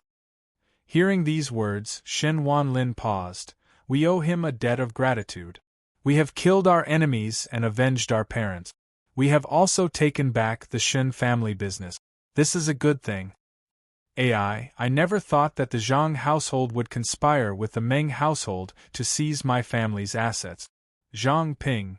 Shenzhen was halfway through his sentence when Shen Wanlin's face turned cold. "Brother, you do not have to mention him anymore. He has committed such atrocities. There is no longer any friendship between us." "Sister, if you say this, I am relieved. I was afraid that you would soften your heart and forgive that bastard." Shenzhen heard Shen Wanlin's words and heaved a sigh of relief. "Brother, do not mention him again." Shen Wanlin's face was filled with sorrow. Any woman who had gone through such a huge change would find it hard to suppress their grief. Furthermore, love was not something that could be easily severed. "All right, brother will listen to you." Shenzhen looked at his sister's expression and sighed. With such a huge change, with such a reputation, who would his sister fall in love with? Who would she be able to spend the rest of her life with? Shenzhen was deep in thought. The young lady bowed towards the inn. "Take care, master top scorer." As soon as she finished speaking, she turned around and left. Shenzhen chased after her as the two of them walked down the street and disappeared into the night. Within the inn, Pei Ziyun was pacing back and forth as he stared at the candlelight in front of him. He hesitated. Why does the system say that the removal of Xie Qingdong's influence in Ying Prefecture hasn't been completed? Meng Luogong has been killed by me. His henchmen have also been killed by me. Even if one or two of them were to escape, it would not matter. Could it be that there are other pawns in Ying Prefecture that I don't know about? No, that's not possible. It's just like the underground society. It was a top secret in the country. However, as time passed, it became a hero and a hero. There is no reason to hide it. Xie Qingdong's influence in Ying Prefecture should have been eradicated. How does the plum blossom judge this? The room wasn't big. Pei Ziyun fanned himself as he paced back and forth, his face solemn. All of a sudden, a thought flashed through his mind.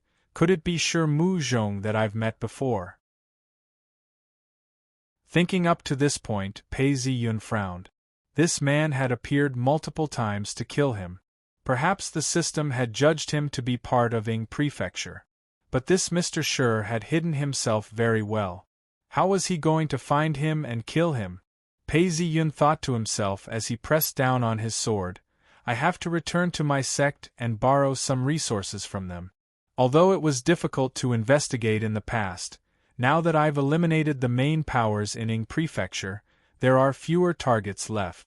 Ying Prefecture is under the control of Free Cloud Sect, and can be investigated. Thinking this way, he had a plan. Pei Ziyun stopped pacing and thought about what had just happened. Just like Daoist Qing Song, strictly speaking, the first generation of the Xin family's patriarch was extremely talented. He entered the Dao with the saber, and his Xin family's 37 styles is a top-notch saber technique. The Xin family's luck was slightly better than Daoist Qing Song's. They relied on their wisdom and determination to open up a new path.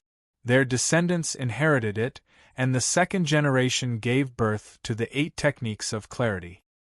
However, the third generation was unable to continue.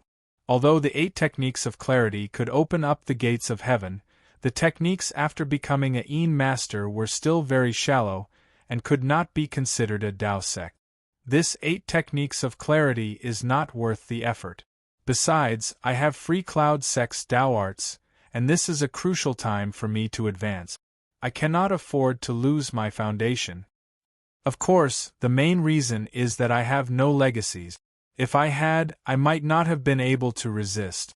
After all, I'm a man who has come from nothing, and my understanding of Dao arts is very valuable. After some time, Pei Ziyun finished his thoughts and stared at the rainy night sky. He smiled. The golden wind and the jade dew meet, surpassing countless things in this world. This is a poem I wrote for Yi Su. I didn't want it to spread, and now everyone knows about it.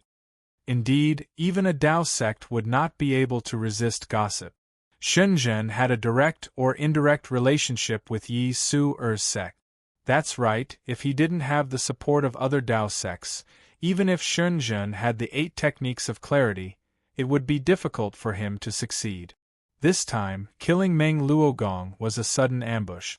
Everything else would be difficult. Xie Qingdong's pawns were not easy to pick. From the original owner's memories, they were either cunning, intelligent, or forthright.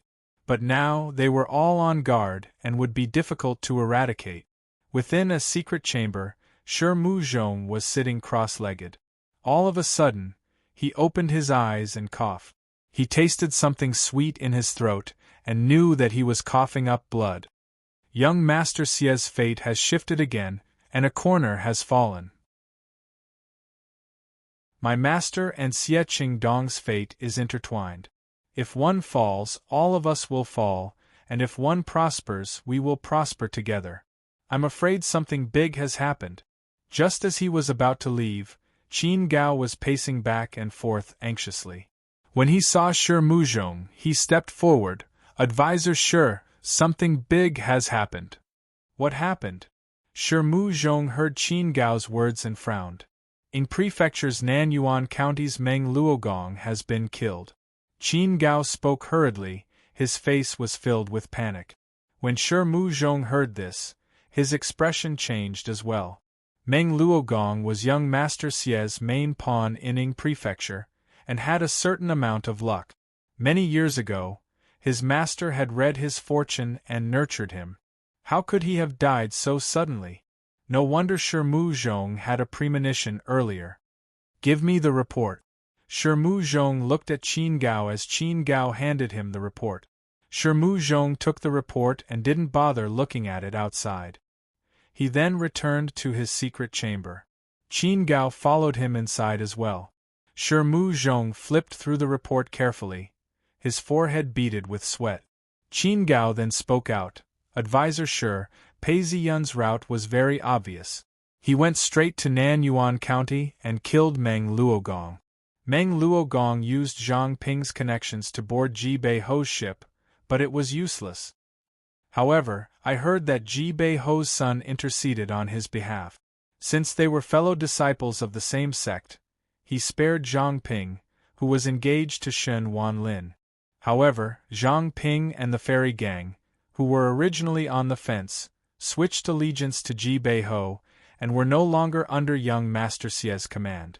Not only that, Pei Ziyun even went as far as to wipe out Meng Luogong's followers. Within 3 days, he killed 56 people and destroyed 6 families.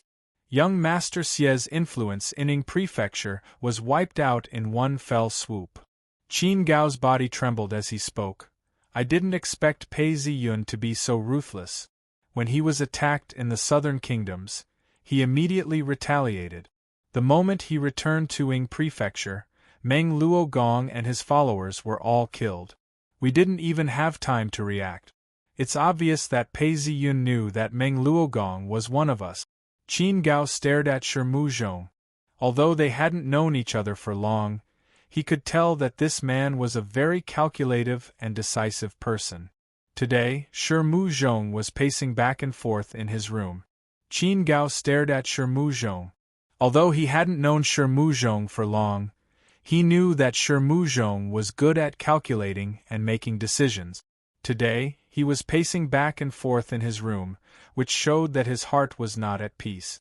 Just as Qin Gao was deep in thought, Shi Muzhong stopped and mumbled, Pei Ziyun knows that we were the ones who attacked the southern kingdoms.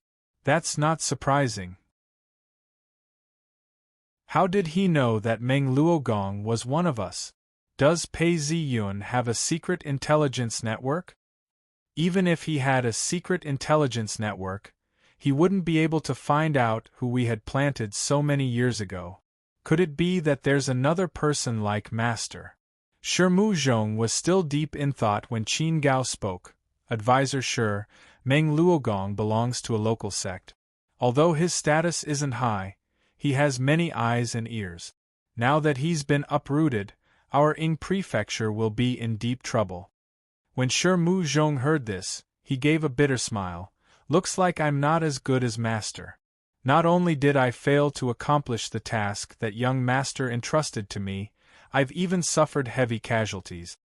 The Golden Pearl of the Southern Kingdoms, and Meng Luogong of Ying Prefecture. Both prefectures have fallen into a state of darkness. I've failed my young master. He then looked at Qin Gao before speaking coldly. Call Song Ji out. We can't afford to act rashly. This Song Ji has great ambition but little talent. We can make use of him. Yes, advisor. Qin Gao received his orders and left. Seeing Qin Gao leave, Shi Muzhong, who had been maintaining his composure all this while, revealed a look of exhaustion. After some time, He pushed open the window, and a gust of cold wind blew into the room, drying the cold sweat on his body. A storm is brewing. All of this was predicted by Master. According to the original plan, there shouldn't be such changes. Now that the backlash has arrived, young Master Xie's foundation has been destroyed. I have to report this to Master as soon as possible, so that Master can find a way out of this predicament. He then took out his communication talisman and opened it. The talisman lit up, and as soon as it lit up, a black mist started to emanate from it. He then dropped the talisman onto the ground. Disciple, why did you suddenly send me a message? The moment the talisman landed on the ground, a shadow appeared. It was the blind Taoist. You know that I'm forbidden in this world and cannot be exposed. Even if it's just a message, there would be a backlash. Could it be something important? Within the light, the blind Taoist's ulcers had worsened and were emitting a putrid stench. It was as if the talisman couldn't be blocked. When Mu Zhong saw the blind Taoist appear, he hurriedly knelt down and reported, Master, your disciple was outside when I sensed something. Young Master Xie's luck has fallen. Qin Gao then reported that Pei Ziyun had killed Meng Luogong of Ying Prefecture's Nanyuan County. This man was predicted by Master to be a star in times of chaos, and a genius in times of prosperity. He just needs to be polished a little before he can be used. What? Meng Luogong is dead? The blind Taoist was shocked, and couldn't believe what he had just heard. He then mumbled to himself, Many years ago, I saw that this person was extremely cunning and sinister. He was also a killer. That's why I asked young Master Xie's father to help me plot against him. That's strange. Although this person's fate wasn't good, and his luck wasn't strong, he was extremely hard to deal with. Who would have thought that he would die here? Mu Zhong, you should know that I've suffered the wrath of the heavens. In order to predict my future, I would need the spiritual turtle to die for me. For the next few days you should be cautious. Go and gather information. If you can, think of a way to kill Pei Ziyun. Yes, Master. Mu Zhong bowed respectfully. However, as soon as he kowtowed, the shadow disappeared. It's better to kill this person. I have to report this matter to young Master, so that we can work together to get rid of him. Mu Zhong thought to himself as he retrieved his talisman and reported. Chapter 142. Exponential Powers Cave to the Yin Master. The Exponential Powers Cave was filled with spiritual energy. The sect leader had warned him before, this is the most precious thing in the world. The energy of heaven and earth is limited, the same goes for spiritual energy. Laying the foundation of the 10th level is actually the process of extracting spiritual energy from the human body. The dragon chi is bestowed upon the cultivators. This cave is the dragon chi of the earth. Although you can only extract a small amount of it every day, if you stay close to it, you will be able to sense it. This is why it's called the Exponential Powers Cave. Song Ji was overjoyed at first, seeing it as a sign that he had become the honorary disciple of the sect. However, as he paced around the cave, his expression turned ugly. Opening the gates of heaven, he could feel that he was only a hair's breadth away from the gates of heaven. However, this barrier was as strong as steel and was hard to break. His own master had already fought for a place for him to cultivate in the cave. This was the place where the patriarch and the previous sect leaders cultivated. It was a rare and blessed place within the sect. But why couldn't he break through the gates of heaven? The gates of heaven were a trial of life and death. The records in the books were only SOSO. However, he had experienced it himself. The gates of heaven were like a ravine. Caw, caw. He could hear the sound of a pigeon chirping outside. There was a protective spell within the cave, and no one was allowed to enter without permission. Even small animals were prohibited from entering. Why was there a pigeon outside? Song Ji was hesitant. The sound of the pigeons chirping had disrupted his train of thought. He then walked out of the cave. When he reached the entrance, he saw a paper pigeon. This pigeon was covered with talismans. This was a messenger pigeon used by Taoist sections. There was a protective spell outside, and nobody could enter. But why was this pigeon here? Could it be that someone within the sect had sent a message? Songji walked up and saw that the pigeon was holding onto a letter tube. Seeing that Songji had arrived, the pigeon did not move. It allowed Songji to hold onto the tube and retrieve the letter. Reading the contents of the letter, Songji's expression changed. He then muttered to himself, this person is up to no good, but, after pacing around for some time, he gritted his teeth and walked into the cave. After some time, he retrieved some treasures and sneaked down the mountain. It was located at the foot of the mountain in a small town. Lanterns were lit and Songji approached to take a look. Indeed, he saw a waiter carrying a lantern out to welcome him. "Young master, please follow me. The guest is waiting for you." "Who invited me?" Songji looked at the waiter and asked. "Young master, I don't know either. All I know is that the two young masters are waiting for you.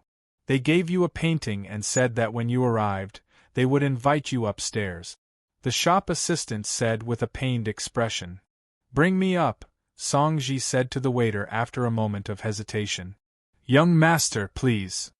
The waiter led Songji up the stairs. As soon as he entered the room, he saw an ordinary-looking man. He was dressed in robes that were neither old nor new. The robes had been washed so many times that the colors had faded. It was Shi Muzhong, and he was sipping on some tea. As they entered the room, Songji glared at Shi Muzhong. Shi Muzhong then called out to the waiter, "Serve the tea." When the tea was served, the waiter retreated. Shi Muzhong did not speak. Songji was getting impatient. "Who are you? Why do you have my painting? Why are you looking for me?" Hearing Songji's words, Shi Muzhong placed his teacup down and laughed. "Young master, a straightforward person doesn't beat around the bush. Why did I look for you? I've made it clear in my letter. Since young master is here, you don't have to pretend to be ignorant. As for who I am, that's not important. What's important is that I've found out about Pei Ziyun. He's already cultivated to the tough and soft state. He's at least at the 9th level. How long has he been cultivating for? I suspect that within a few months, he'll be able to cultivate to the full circle and break through the gates of heaven." As soon as Shi Muzhong finished speaking, he glared at Songji. When Songji heard this, his face fell as he stood up. "No, that's not possible. How can that be possible?" As he said this, he glared at Pei Ziyun fiercely. "Cultivation is the hardest. Every step forward is hard to come by. The further you go, the harder it gets. How can he still improve so quickly? No, I don't believe it." Songji's face was contorted as he smashed the teacup on the table onto the floor. After some time, Songji raised his head and glared at Shi Muzhong. "Who are you? I'm sure you're here for more than this. Tell me this." Songji is really petty. It's no wonder he can't make it big. Shi Muzhong thought to himself, "Since you're here, you should have thought this through and know my motive." As soon as these words were spoken, Songji's face fell. Shi Muzhong then laughed. "Pei Ziyun's foundation is at the full circle in 2 years. How many years do you think he'll need to break through the gates of heaven and become a Yin master? The gates of heaven is a hurdle. Only by passing this hurdle can one have the hope of achieving immortality. If he can't even pass this hurdle, you should be able to understand the outcome. It's just that senior brother song, even if you've been taken care of by your master and entered the paradise, do you think you'll be able to pass this hurdle? How long will it take? You've worked hard for 10 years, and you're prepared to give up your position as the honorary disciple just like that? You're going to call him the sect leader, and watch him use the resources that were supposed to be yours to achieve immortality? Mu Zhong's words were like a hammer hammering into Song Ji's heart. Song Ji groaned as he clutched his chest and took a few steps back. He could taste the blood in his mouth.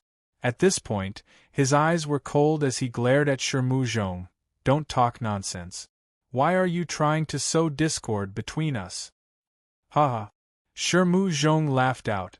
Because I'm Pei Ziyun's enemy. I've always wanted him dead. Don't tell me you don't want him dead? Of course I want him dead.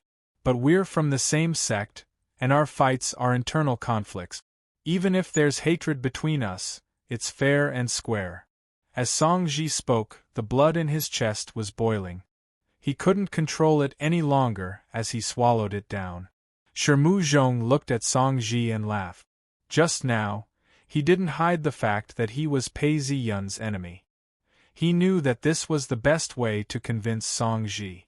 Only by doing this would he be able to stand on the same side as Pei Ziyun and provoke Song Ji. At this point, even though Song Ji was saying that he didn't want to, his body was very honest. His hatred towards Pei Ziyun had been aroused. Song Ji's eyes were filled with killing intent as he glared at Mu Zhong. After hearing Mu Zhong's words, he started to hate Mu Zhong as well.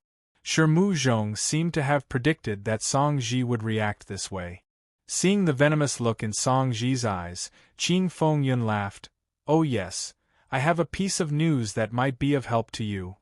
Hearing Mu Zhong's words, Song Ji then said, You're so kind as to reveal this information to me? Haha, of course. The enemy of my enemy is my friend. As long as I can deal a blow to Pei Ziyun, I have a reason to do so. Mu Zhong laughed coldly, gritting his teeth. Hearing these words, Song Ji paused. Mu Zhong then continued, Pei Ziyun, I'm not sure if you've ever thought about this. Pei Ziyun used to be very ordinary. Your sect's elder Zhao observed him for many years and did not feel that he had any talent for cultivation. How did he suddenly become so powerful? Have you ever thought about it? And how did he improve by leaps and bounds? Indeed, I've thought about it before. It's just that senior uncle Zhao assured me that I didn't think too much about it. Could it be that there's more to this than meets the eye? Song Ji's suspicions were aroused by Mu Zhong's words. He then asked, could it be that he's bringing his skills with him? Haha, such a genius. How could he be a spy for other sects? I'd rather groom him myself. There's no way he could hide it. Your sect's elders would find out. Even if he could hide it from a living person, how could he hide it from the patriarchs of paradise? Immortal spirits are spirits after all. They are extremely sensitive to such things. Could there be another reason? Song Ji asked with hatred in his voice. His expression was anxious. Pei Ziyun had cultivated to such a level within 2 years, and was considered a genius. Now that Mu Zhong had pointed it out to him, he suppressed his suspicions and suspicions. Mu Zhong lowered his head and sipped his tea. Song Ji looked at Mu Zhong and gritted his teeth. You know? You don't have to use words to tempt me. Just tell me what's going on. Mu Zhong then spat out, Fate of the Phoenix. What? Song Ji took a few steps back in shock as he sucked in a deep breath. His face was pale as a sheet of paper. After some time, his expression turned ferocious. Are you saying that Pei Ziyun has the fate of the phoenix? Mu Zhong laughed coldly. You're a Taoist disciple after all. Your sect should have records of this. The fate of the phoenix I'm talking about is not the true fate of the phoenix. Even if it's a person with the mandate of heaven, as long as he hasn't ascended to the throne and become an emperor, he won't be considered a true dragon. He's just a hidden dragon. The same goes for the fate of the phoenix. At most, he's a young phoenix. Only when he's conferred the title of empress can he be considered a true phoenix. As for the fate of the phoenix, it refers to the fate of a woman in the world of cultivation. Hearing this, Song Ji leaned against the wall and didn't speak.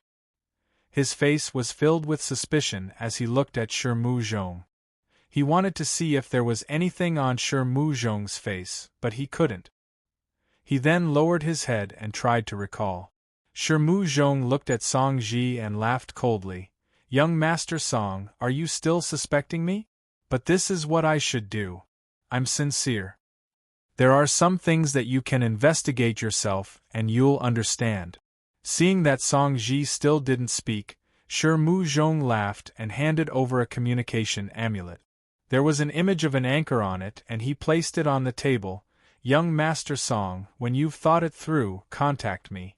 Our doors will always be open for you. As he finished speaking, Shirmu Zhong walked out of the room. Song Ji looked at the amulet and seemed to be struggling with himself. As Shirmu Zhong walked out of the room, Qin Gao, who was guarding the door, asked, Advisor Shi, did this Pei Ziyun really have the fate of the phoenix? Qin Gao's face was filled with astonishment as he followed behind Shirmu Zhong. Humph. Shirmu Zhong cleared his throat. It's half true and half false. I don't know how Pei Ziyun improved so quickly. This is one of our guesses. Perhaps he really is a genius. Then why do you say that? Qin Gao paused. Haven't you heard of the saying, suspect your neighbor of stealing an axe? When someone loses an axe, he suspects that it was his neighbor's son who stole it. When he walks, he looks like he stole the axe. When he talks, he looks like he stole the axe. I found it. When I saw the neighbor's son the next day, I felt that he didn't look like the person who stole the axe. It's very simple. He wants to sow discord between Song Ji, Free Cloud Sect, Pei Ziyun and Yi Su. He wants to plant a seed of suspicion in his heart, and it won't be long before he collapses. Advisor Shi has a good plan, Qin Gao said. At least we can test Yi Su Er's luck. Even if we're wrong, we can only benefit from it. Shirmu Zhong paused before laughing coldly. Actually, the most important thing is the amulet I gave him. It's a secret technique of our sect. It can affect a person's state of mind, and they won't even realize it.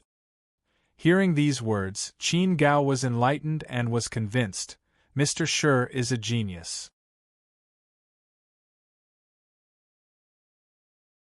Chapter 143. Mountain Gate, Night, Taoist Monastery. After the disciples had finished chanting and finished their evening classes, the Taoists dispersed. One of the Taoists was about to leave when he saw someone. He jumped in fright and looked carefully. Senior Brother Song, didn't the sect leader ask you to enter the cave to cultivate and break through the gates of heaven? Why are you here? Hao Yong, I have something I need you to do. Song Ji entered the room. The room was paved with green bricks, and the windows were small. It was dark and gloomy. Hao Yong hurriedly lit up an oil lamp. Senior Brother, please speak. Go and get me a copy of Pei Ziyun's file. Then the 100 taels of silver will be yours. Song Ji's face was pale, and his eyes were bloodshot. Senior Brother, how can I accept your money? Hao Yong looked at the banknote in shock. This is the tea fee that I gave you. Feel free to accept it. Song Ji coughed lightly and said. Hao Yong rejected it several times before smiling. Senior Brother, how can I accept it? He then took the banknote and kept it in his robe. Junior Brother, please be more attentive. I want it tomorrow. Seeing this, Song Ji relaxed a little and left. Hao Yong watched as Song Ji left. He squinted his eyes and sighed. The position of the sect leader is indeed very attractive. Song Ji actually wants to investigate Pei Ziyun's past. But to me, the banknote is more attractive. As Hao Yong finished speaking, he kissed the banknote. The next day, Hao Yong sneaked up the mountain. When he reached the entrance of the cave, he called out, Senior Brother, are you there? Hao Yong, where's the thing? Song Ji came out from the cave, holding a Taoist book in his hands. His eyes were bloodshot, and looked even more bloodshot than yesterday. When he saw Hao Yong, he asked impatiently, Hao Yong, where's the thing? Senior Brother, I've copied the file that you wanted. Hao Yong handed the file over. Hao Yong's master was Elder Chen, who was in charge of intelligence. It was very convenient for him to do such a thing. Do not tell anyone else about this. Song Ji took out 100 taels of silver from his robes and handed it to Hao Yong. Senior brother, don't worry. Heaven, earth, you and I will know. There will be no third person who knows. Hao Yong smiled as he took the banknotes. Then, I'll take my leave. Song Ji received the documents and hurried into the cave. As he entered the cave, he tossed the Tao book in his hands aside and started reading through the records of Pei Zi Yun under the candlelight. For the past few days, Song Ji had been feeling restless for some unknown reason. Now that he was looking at the enemy's dossier, he calmed himself down. He furrowed his brows and concentrated on reading the dossier. He then looked through it once more before he stopped. He paced around the cave and thought to himself, the Taoist books say that the fate of the phoenix is a blessing. If we assume that Yi Su is destined to cultivate the Tao, then why didn't Pei Ziyan prosper? That's right, the phoenix's life is high. It doesn't rest unless it's a Chinese parasol tree, and it doesn't drink unless it's a precious spring. Although Yi Su and Pei Ziyun were childhood sweethearts, it was not enough for Yi Su to fall in love with him. Hence, the blessing of the phoenix was not revealed. Even senior uncle Zhao Ning did not realize that Pei Ziyun was talented. But the dossier says that 2 years ago, the Black Wind bandits were after Yi Su. That was a disaster. But 3 bandits died mysteriously in the middle of the night. Although there is no evidence, it is suspected that Pei Ziyun was the one who killed them. Could it be that Pei Ziyun risked his life to save her, causing her to fall in love with him? Hence, even though Yi Su was living in the monastery, and even went to the True Plain sect, Pei Ziyun was able to prosper. Regardless of whether it was his cultivation or his Tao, he was able to prosper. Song Ji thought about this and mumbled to himself, yes, that's the reason. Pei Ziyun won Yi Su's heart, and thus obtained great fortune? If I were to win this girl over, I might be able to use her fortune to open the gates of heaven. I have to ask my master for help. Song Ji thought to himself. He could not stay any longer and headed straight for the sect leader's room. Mountain Gate, sect leader's room. Song Ji walked to the door and knocked. Master, master. Come in. The sect leader said. You've broken through the gates of heaven?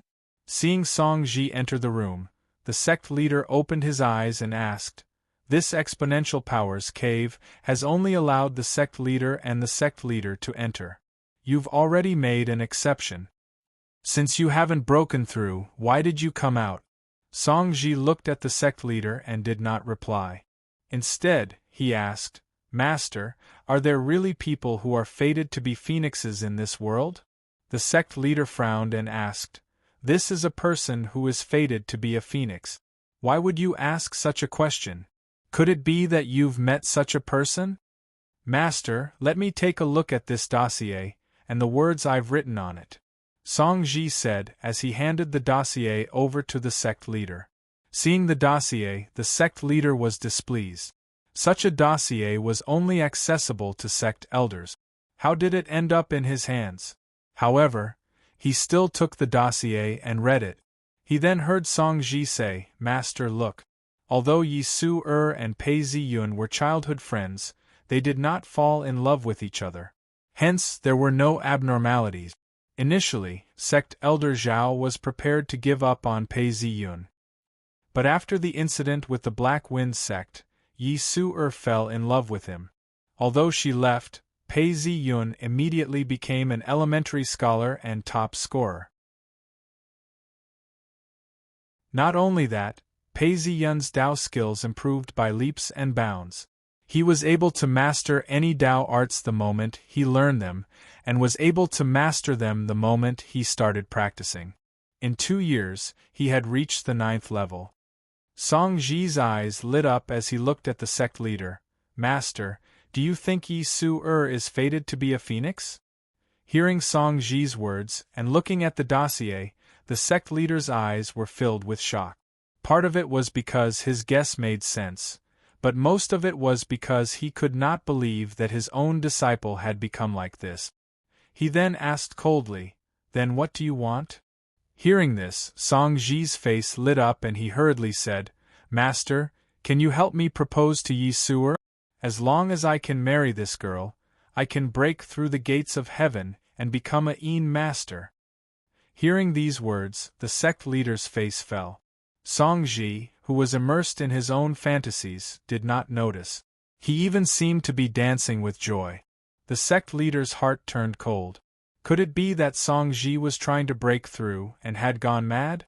He then asked, You seem to have forgotten that Yi Suer is someone that Pei Ziyun likes. They both love each other. You've even read the poems they wrote. Song Ji was agitated and shouted at the sect leader, Master, but they don't have a marriage certificate. They haven't bowed to the heavens and earth. You and the sect leader of True Elements sect are on good terms, and Taoism doesn't forbid marriage. Master, why don't you help me? The sect leader's face sank as he looked at the crazed Song Ji and scolded him. I asked you to go into seclusion, and this is how you cultivate? Why don't you focus on breaking through the gates of heaven, and instead think of evil ways? Didn't I tell you before that breaking through yourself is the key? Now that you've gone mad, you can even say such things. Not to mention the fact that True Elements sect would never agree to such a condition, even if I brought this up within the sect. My reputation would be in tatters. How would I have the face to be the sect leader? Go back now. If you say such things again, you can forget about being the honorary disciple. Master, Song Ji begged. He was originally filled with hope, but now he was crying out in anguish. Get out. The sect leader was enraged. Song Ji trembled, and didn't dare to say anything. He then slipped out of the room. When Song Ji came out, his eyes were dim and his heart was filled with hatred. He was dispirited and didn't know where to go. Haha, senior brother is mighty. Oh yes, senior brother, how do you cultivate? Can you teach us? Song Ji had only taken a few steps when he heard cheers. He looked up and saw a few fellow disciples surrounding Pei Ziyun. Song Ji forced a smile as he stood by the side. He then heard one of the disciples exclaim in shock, What? Senior brother has already broken through to the 9th level. Hearing this, Song Ji's smile froze. The person I found yesterday did not lie to me. This person was really at the 9th level. Senior brother. Pei Ziyun's eyes swept across the area as he bowed to Song Ji. Junior brother is too polite. Song Ji's eyes were bloodshot, and his face was pale. However, he didn't reveal any flaws. He smiled and returned the greeting. Pei Ziyun then turned around and knocked on the sect leader's door. Come in. A familiar voice called out from within. Pei Ziyun entered the room. Song Ji clenched his fists. Damn it, could it be that even Master has abandoned me? Song Ji returned to the Exponential Powers cave. Although he was surrounded by spiritual energy, he couldn't calm himself down. When he closed his eyes, he saw Pei Ziyun's proud face.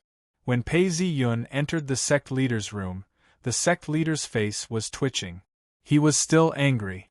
Seeing the sect leader in such a state, Pei Ziyun bowed and remained silent.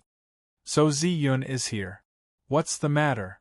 The sect leader forced a smile on his face as he asked. The sect leader felt a little guilty for leaning towards his own disciple. Besides, Pei Ziyun was indeed a genius.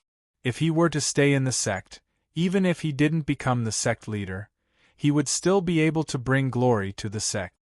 Sect leader, I've been the target of many assassinations. A few days ago, I managed to uproot all of them. However, there's still one person who I couldn't find. I hope sect leader can help me. Pei Ziyun bowed respectfully. What? When the sect leader heard this, he scrutinized Pei Ziyun carefully. Pei Ziyun's eyebrows were filled with killing intent. It was obvious that he had killed someone not too long ago. Tell me everything in detail. The sect leader spoke slowly. Sect leader, the incident started when I went to the southern kingdoms. At that time I was targeted. When I returned to Ying Prefecture, I was ambushed. I found out that it was Meng Luogong from the Dagger clan, and killed them all.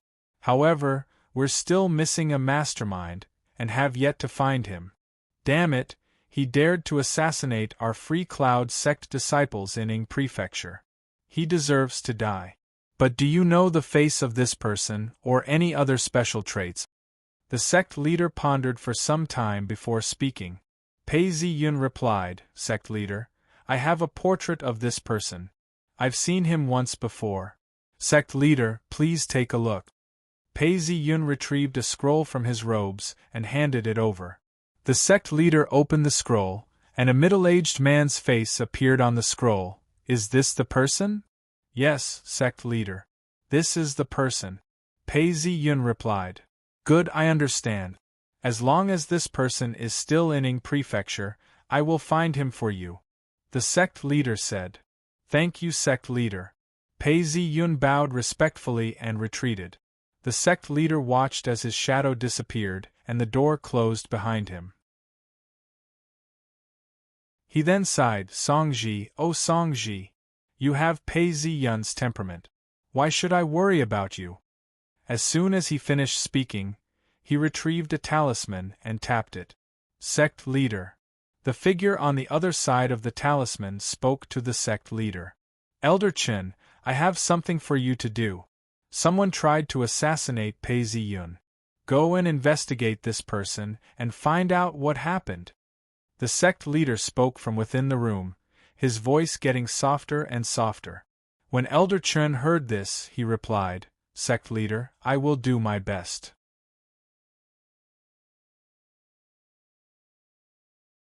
Chapter 144. In the evening, the sky was overcast. The sound of thunder could be heard as a Taoist walked through the forest. Around him were the sounds of wild beasts roaring and birds flapping their wings. The Taoist was very familiar with the forest. As he walked deeper into the forest, he noticed that it was getting darker and darker. Birds could be heard chirping amongst the branches, making the forest seem even darker. A Taoist walked into a rock and saw that there was no one around. He then entered a cave and retrieved a communication talisman. With a tap of the talisman, a silhouette of a person was projected out. Your Excellency, why have you summoned me? I have something to talk to you about. Shi Mu Zhong appeared on the talisman. I have something for you to do. Your Excellency, please speak. The Taoist looked at Shi Mu Zhong. There are two things I need to do. The first is to secretly spread the news that Pei Zi-yun has reached the 9th level of the soft and hard stance. Spread the news that Pei Zi-yun is very close to the gates of heaven and will soon break through the gates of heaven and become the top disciple of the younger generation. Your Excellency, why do I have to do this? The Taoist hesitated. When two tigers fight, one will definitely be injured. Do it yourself, and do not leave any traces. Shi Mu Zhong replied. Yes, Your Excellency. The Taoist replied, What's the second thing? The second thing is to spread the news that the sect leader is biased towards Songji. The fact that he suppressed Pei Zi-yun from becoming a core disciple is proof of that. The moment Songji breaks through the gates of heaven, he will immediately become the core disciple. He will not give Pei Zi-yun any chance. Shi Mu Zhong said coldly. Hearing these words, the Taoist understood what was going on. If these two rumors were to spread, it would cause Pei Zi-yun and Free Cloud sect to be at odds. This would also increase the tension between Pei Zi-yun and the sect leader. The Taoist then replied, Yes, I shall complete this task. As soon as he finished speaking, he saw that nobody was around. In a flash, he disappeared into the forest. It had been raining for the past few days, causing many Taoists to hide in their rooms. Occasionally, there would be people walking along the corridors. At this point, two Taoists were walking along the corridor. A fat Taoist said, Senior brother, have you heard? Pei Zi-yun has already reached the 9th level of gentleness and hardness. Who knows? He might even break through the gates of heaven faster than senior brother and become a Een master. Your news is outdated. I've known about this for a long time. Besides, I've heard that Pei Ziyun has secretly spread the word that he wants to fight for the position of sect leader. The skinny Taoist said disdainfully, "This Pei Ziyun has only been in the sect for a short period of time, and he wants to fight for the position of sect leader. He really overestimates himself. Senior Brother Song is very close to the gates of heaven. As long as he breaks through the gates of heaven, I'm afraid Senior Brother Song will immediately become the honorary disciple of the sect." "That's very possible. Who asked Senior Brother Song to have a sect master as his master?" The fat Taoist said in a strange tone. "Senior Brother, you won't side with Pei Ziyun, right?" "Shoo, if Senior Brother Song hears this, we'll be in big trouble. Senior Brother Song is just a step away from the gates of heaven. Who knows, he might break through tomorrow." The skinny Taoist said. "It's hard to say. Even Senior Brother Song of the Spiritual Powers Cave has used it.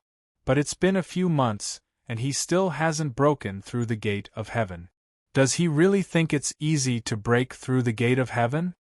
The fat priest said, "There are dozens of people who reach the 8th and 9th level in every generation. However, there aren't even 3 to 5 of them who break through the gate of heaven." "Shoo, don't ever say such things again." The skinny Taoist looked around before speaking to the fat Taoist. "Be careful of your loose lips. Junior Brother Pei, let's go." At this point, Hao Yong led Pei Ziyun past from the side, startling the two Taoists who were chatting. The two Taoists panicked when they saw someone walking past them. They turned around and left hurriedly, not even bothering to greet Pei Ziyun. Hao Yong frowned as he looked at Pei Ziyun and said, "Junior Brother Pei, there's no need to listen to these rumors. You and Senior Brother Song are both talents of our Free Cloud sect. There might be some misunderstandings, but for such a big matter, the sect leader and the elders will definitely handle it fairly. Some people who talk nonsense have to be punished." When Pei Ziyun heard this, he laughed, of course. Although he said this, his expression was dark. If Song Ji were to break through the gates of heaven, I'm afraid the sect leader would immediately appoint him as the honorary disciple. Although this is just a guess, it might be the truth.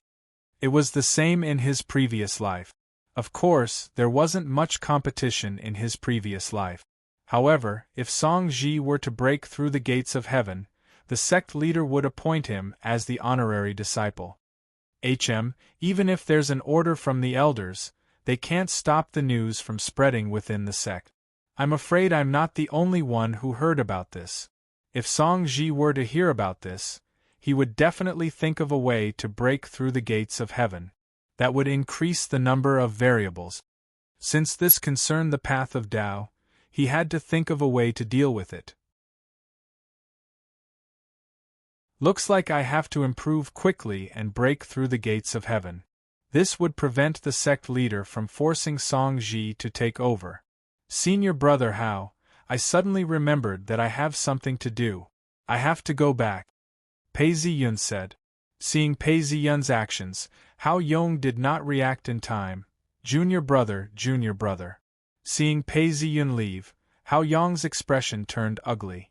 This Pei Ziyun had only been in the sect for 2 years, and yet he was treating his senior brother in such a manner. When Pei Ziyun returned to his room, he heard a young Taoist say, "The hot water is here." It was a type of silver bottle, and could be used to store hot water. It was similar to the vacuum flask of the previous generation. Although Pei Ziyun had some thoughts about it, he still smiled and took it. He then opened the lid of the teapot and placed a handful of tea leaves into his cup. He then mixed it with water and listened to the sound of the tea leaves fluttering. His gaze was fixed on the scenery outside the window. Since I've received Senior Grand Uncle's Taoist rhyme, and have the experience of the original owner, I can say that my comprehension is more than sufficient. If I want to break through, I just need to accumulate more experience. Now that I've reached the 9th level of the origin returning technique, I'm afraid I'll need another 1 or 2 years to fully accumulate experience. I can't wait that long and have to quickly accumulate experience. Our sect has the Exponential Powers Cave, and I've heard that there's a rare source of spiritual energy there, which can aid in cultivation. Now, if I beg Master, I should be able to obtain it. Master has already hinted to me that if I need it, she can help me. This is the most crucial time to allocate resources to me. If I take a step back, I might lose the sect leader's position. If I take another step forward, I might be able to sit in that position. Thinking this way, she walked out the door. Yu Yun-jun had just finished a round of chess and noticed that Chu Xia was deep in thought. She smiled and found a room on the west side of the courtyard. She sat by the window and pulled out a book from the shelf. She had only read 2 chapters when Pei Ziyun knocked on the door. "Come in," Yu Yun-jun said. Pei Ziyun pushed the door open and entered the room. He saw Yu Yun-jun leaning against the window, teaching Chu Xia a game of chess. Seeing Pei Ziyun enter, Chu Xia's face turned red. She then looked at Pei Ziyun. "Junior brother, come and teach me how to play chess. Aunt doesn't even allow me to do so. Come and help me, and you have to win against Aunt." Pei Ziyun walked forward and saw that the entire board was filled with Yu Yun-jun's chess pieces. Chu Xia had already been slaughtered beyond recognition. "Senior sister, it's better that you keep your chess pieces. You're not a match for Master. Since you've already played so many chess pieces, you should surrender." Hearing these words, Chu Xia's face was filled with unhappiness. Pei Ziyun laughed. "When I have time in the future, I can play with you. The more we play, the stronger you will become." He then turned around and said, "Master, I have something to report." "Speak your mind." Yu Yun-jun held the chess pieces in her hands. "I've already reached the 9th level of Firm Soft. I hope Master can help me obtain the qualifications to cultivate in the Exponential Powers Cave." Pei Ziyun said, "You've reached the 9th level of Firm Soft?" Yu Yun-jun picked up a chess piece and raised her head to look at Pei Ziyun. Her face was filled with shock. "Master, during the trip to the southern kingdoms I had some breakthroughs. Now I'm thinking of breaking through to the 10th level of Full Circle and opening the gates of heaven," Pei Ziyun said. "At this point, you should be consolidating your foundation. You're thinking of breaking through to the Full Circle. Did you hear some rumors and want to break through?" Yu Yun-jun heard Pei Ziyun's words and frowned as she asked. "Master, there are some rumors out there, but that's not the main reason. I've already comprehended the 10th level of Full Circle. It's just that I don't have enough energy to break through to the Full Circle," Pei Ziyun replied. "You said you've comprehended the 10th level?" Yu Yun-jun was truly shocked this time. She was in disbelief. "Let me test you. What is the 10th level of Full Circle? If you can't comprehend it, trying to break through would only result in death." "Master, once you've reached the Firm Soft stage, you've trained your body to its limit. Your strength can be big or small, hard or soft. In order to reach the 10th level of Full Circle, you have to combine both soft and hard into one. This strength has to be soft before it can penetrate into your brain. If it's too hard, you'll go berserk. Actually, if you hurt the nerves in the brain, you'll go crazy. If you hurt the nerves in the brain, you'll become an idiot." Pei Ziyun then continued, "Once you've completed this step, you'll be able to absorb energy from the heavens and earth. If you can't control it, you won't be able to form a sea of consciousness. That's why the 10th level of Full Circle is the hardest." "That's right, that's true." Yu Yun-jun then said, "That's right. The intricacies of this can only be understood by yourself. If someone else were to teach you, it would be easy for you to walk down the wrong path. You've indeed comprehended the 10th level of Full Circle. Breaking through the gates of heaven is only a matter of time. If that's the case, why do you need to bring it forward? Based on your situation, it'll take at most 1 or 2 years for you to succeed. Master, you can't believe all the rumors, but you can't disbelieve them either. Even if I were to become a Een Master in 1 or 2 years, what if Song Ji succeeds before that, and the sect leader decides to make me the honorary disciple? Would the elders and the patriarchs of paradise really reject the sect leader's order? You have to know that if that's the case, the sect leader would not be able to continue being the sect leader. There would be huge unrest within the sect. Pei Ziyun asked. Seeing Yu Yunjun hesitating, he knew that he was right. He then continued, That's why if I take a step back, I'll be the subject. If I take a step forward, I'll be the ruler. Yu Yunjun paced back and forth, deep in thought for some time. All of a sudden, there was a deafening clap of thunder that shook the entire room. Her entire body trembled as she said, You should return first. This is an important matter. I have to discuss it with a few elders before I can speak to the sect leader to help you cultivate in the exponential powers cave. Yes. Pei Ziyun knew that this matter couldn't be rushed. He then retreated out of the room. A low rumble of thunder could be heard, illuminating the entire room. The bananas, bamboos and orchids in the corner of the room trembled uneasily. Pei Ziyun walked out of the room as a gust of wind blew against his face. He looked up at the dark skies, deep in thought. Actually, the rumors were not the main reason. The original owner's memories were the main reason. The sect leader might not be a bad person, but the ties between him and Song Ji were too deep. Father, master, son and disciple were all tangled up together.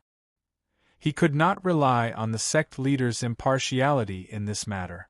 Hence, with the rumors, Pei Ziyun immediately took advantage of it. Only by opening the gates of heaven before Song Ji, and becoming a core disciple, can I compete with Song Ji for the position of sect leader. If Song Ji were to open the gates of heaven before me, he would be the only one who has the qualifications to become the honorary disciple. The sect leader would then appoint him as the honorary disciple. Hence, I have no choice but to fight for it. Pei Ziyun exhaled and ran into the rain.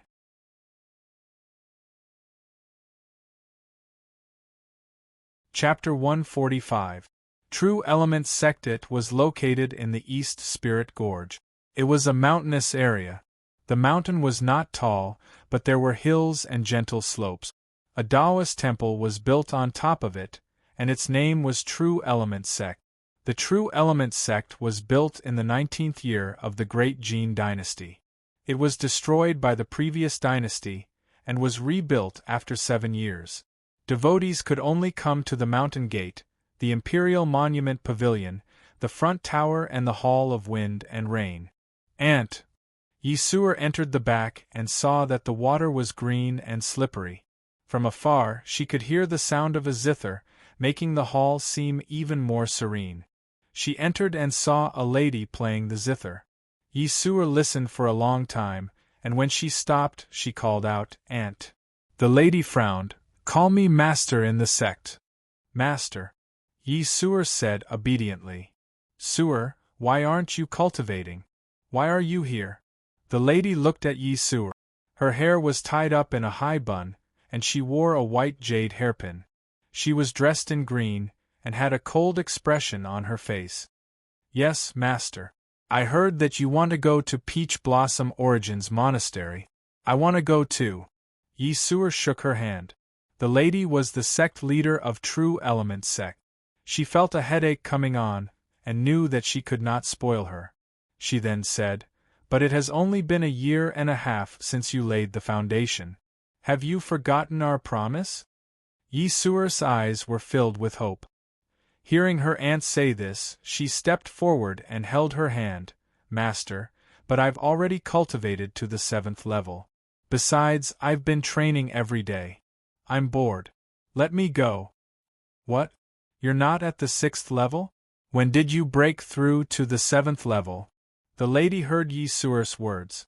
Although she had seen Yisuer's talent, she did not expect her to be so monstrous.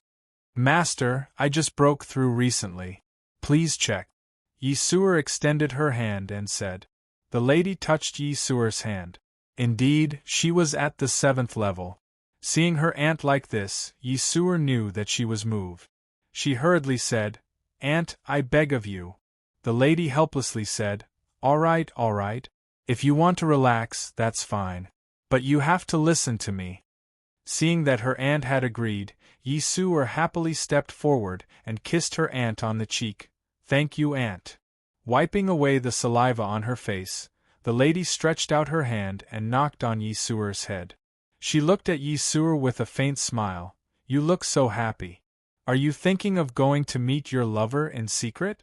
If you had been in love with him for a long time, how could you have stayed with him day and night?"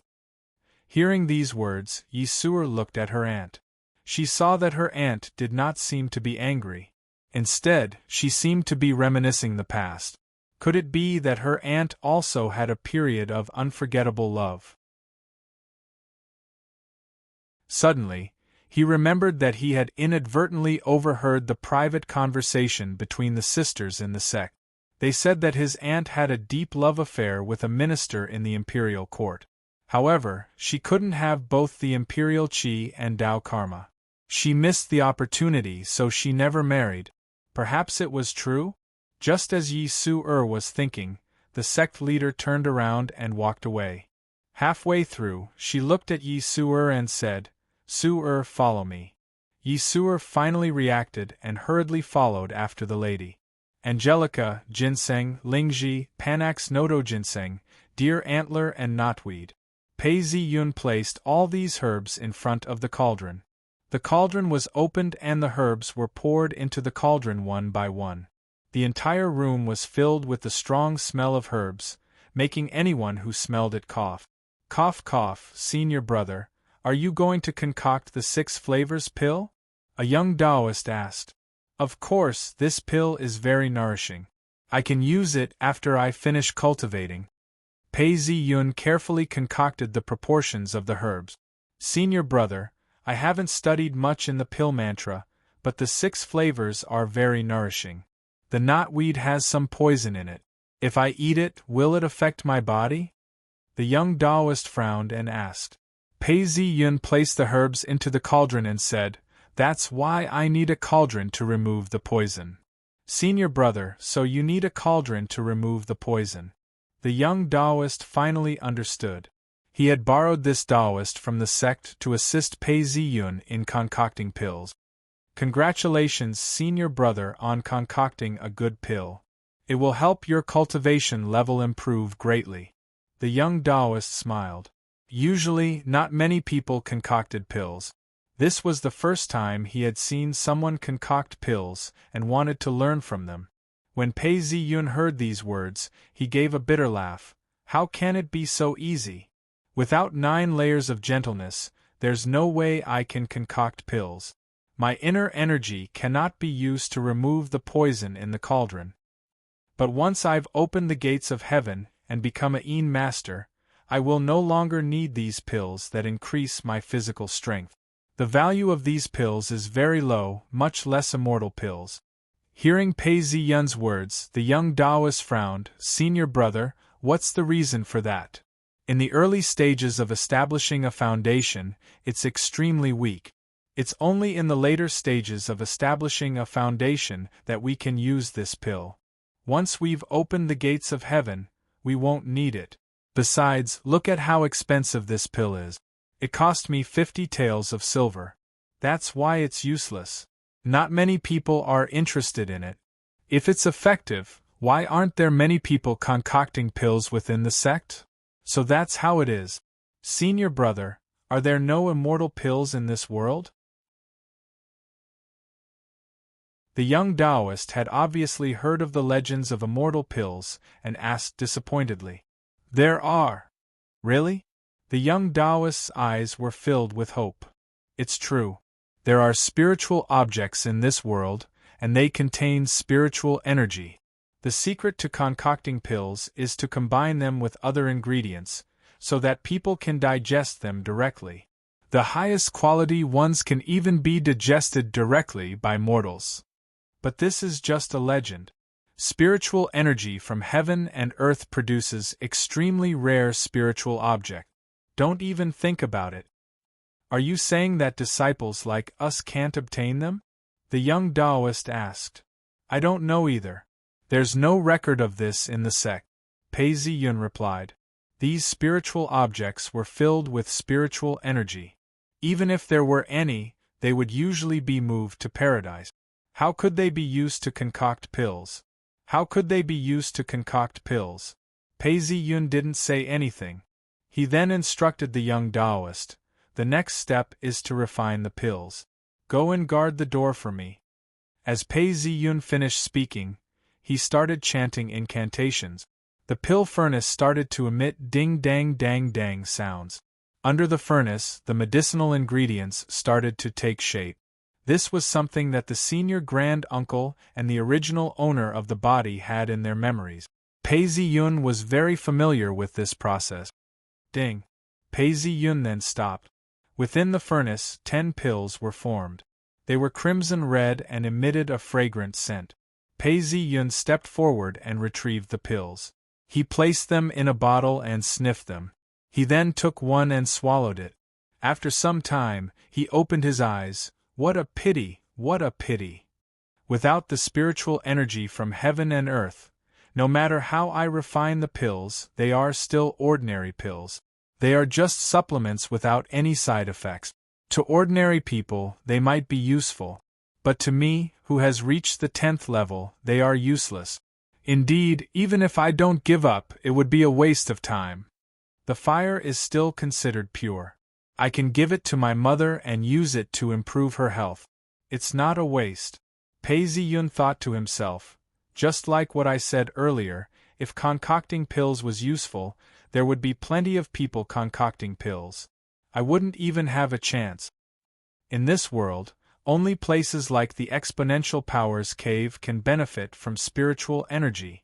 But it's hard to say. There are exceptions. Shenzhen had been burning his blood essence and was unable to improve. Later on, he found the 6 flavored earth pills. Coincidentally, these pills were concocted using spiritual items and were beneficial to cultivation. But this rogue cultivator, Zhu Zhen, who obtained the spiritual items and used them to concoct pills, suffered the wrath of the heavens and died. As the saying goes, one has to sacrifice oneself to bring happiness to others. Just as he was thinking, Pei Ziyun saw Yu Yunjun approaching from afar. When she arrived, she shouted angrily, "The sect leader is too despicable." "Master, what's wrong?" Pei Ziyun asked. Yu Yunjun was initially fuming with anger, and her face was gloomy. But when she heard this question, she fell silent. She frowned for some time before sighing, "You must be mentally prepared. The matter regarding the Exponential Powers Cave, has it been settled?" Pei Ziyun heard this and frowned. The last time, the sect leader had rejected him as a core disciple. What about this time? This time, the sect leader said that the Exponential Powers Cave has limited spiritual energy, and that only one person can enter at a time. He said that you have the right to enter, but you have to wait for Songji to come out before you can enter. Yu Yunjun said. Although Pei Ziyun was somewhat prepared, his face still turned ashen. The sect leader had done exactly what he had expected. He was trying to force Songji into the position of sect leader. There's only one Exponential Powers Cave within the sect, and not a second one. This year's worth of spiritual energy has been given to Songji alone.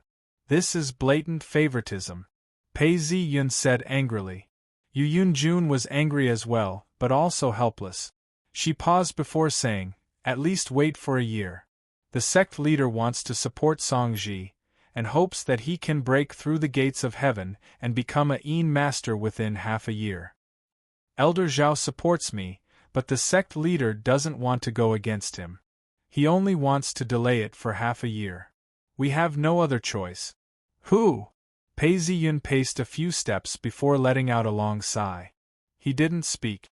Yu Yunjun was a little dispirited as well. She then said, "I have to report this matter to the patriarchs. The sect leader has gone too far." "Many thanks, Master." Pei Ziyun said this, feeling extremely uncomfortable in his heart. The sect leader was determined to support Songji, and had rejected all of his requests. This matter ends here.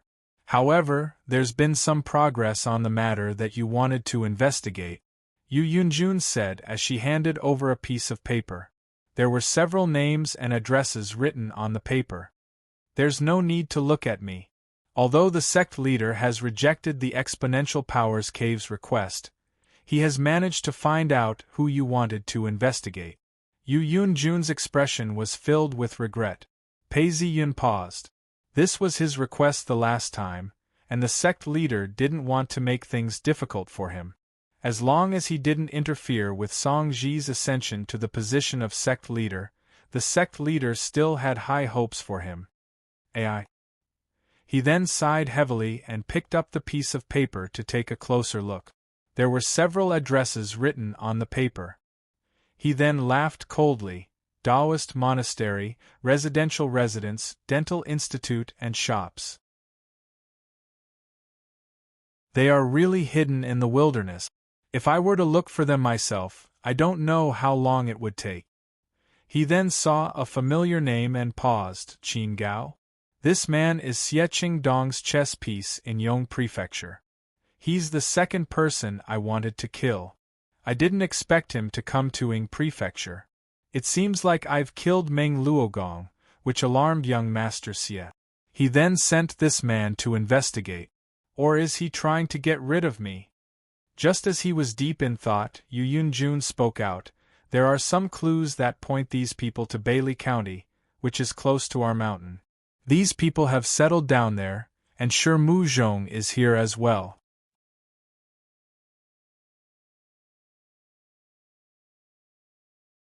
Chapter 146. Who would have thought that before I could even find my way up, they would come after me? This place is close to the mountain gate. If they want to kill me, I can kill them too. Pei Ziyun thought to himself. Yu Yunjun seemed to want to say something, but she didn't. Many thanks to Master for telling me this news. Pei Ziyun said.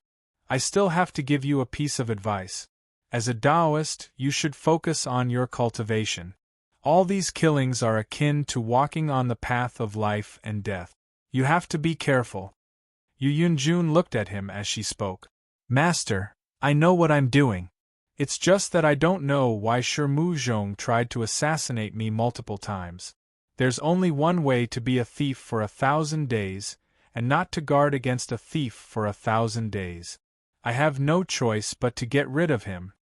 Pei Ziyun smiled bitterly. His expression was one of helplessness. Yu Yunjun also smiled bitterly. As for the matter regarding the Exponential Powers Cave, the Patriarch is currently ascending to become a true sovereign. It is not advisable to disturb him in his paradise. Even the sect elders would find it difficult to help you. We can only wait for this period of time to pass before we can seek justice for you. Pei Ziyun's heart sank. His original plan was to enter the Exponential Powers Cave, break through the gates of heaven, and become the honorary disciple of the sect leader. Then, he would lead a group of people to surround and kill the sect leader. Who would have thought that he would be met with so many obstacles? Coincidentally, the Patriarch was in secluded meditation in paradise, and the sect elders couldn't be alerted. It looked like there was no other way. Thank you for your concern, Master. I know what to do. As Pei Ziyun spoke, he took his leave. He leaned against the railing of the mountain and gazed out into the distance. He could see the plains beneath the mountain, and the villages that stretched across the sky. His heart slowly calmed down as he thought of a plan. There are many fellow disciples in the sect that I'm not familiar with. It would be difficult to invite them, not to mention the fact that they only practice martial arts to protect themselves. There are only a few of them who are as good at killing as I am, and they don't have any connections. Zhang Yun might be able to find him. It's just that ever since I joined Free Cloud sect, I haven't seen him. Senior Uncle Zhao is also keeping a close eye on him. I don't know where he went, and can't pin my hopes on him. Pei Ziyun thought. That's right. Also, if I save Shenzhen, I can invite him. I remember now. Although there's no Exponential Powers Cave, there's still the 6 Flavors Earth Pinnacle Pill. This pill is refined from a spiritual object. Who knows, it might even be able to replenish my spiritual vigor and allow me to attain the 10th level faster. When I retrieve the pill, I can give one to Shunjun and ask him to help me kill Shimuzhong. There's always a way out. Lingxi Cave Song Ji was cultivating on the mountain when he heard Hao Yong's call. He went out and saw that it was Hao Yong. When Hao Yong saw Song Ji coming out, he walked up to him and said, "Senior brother, I've heard some news.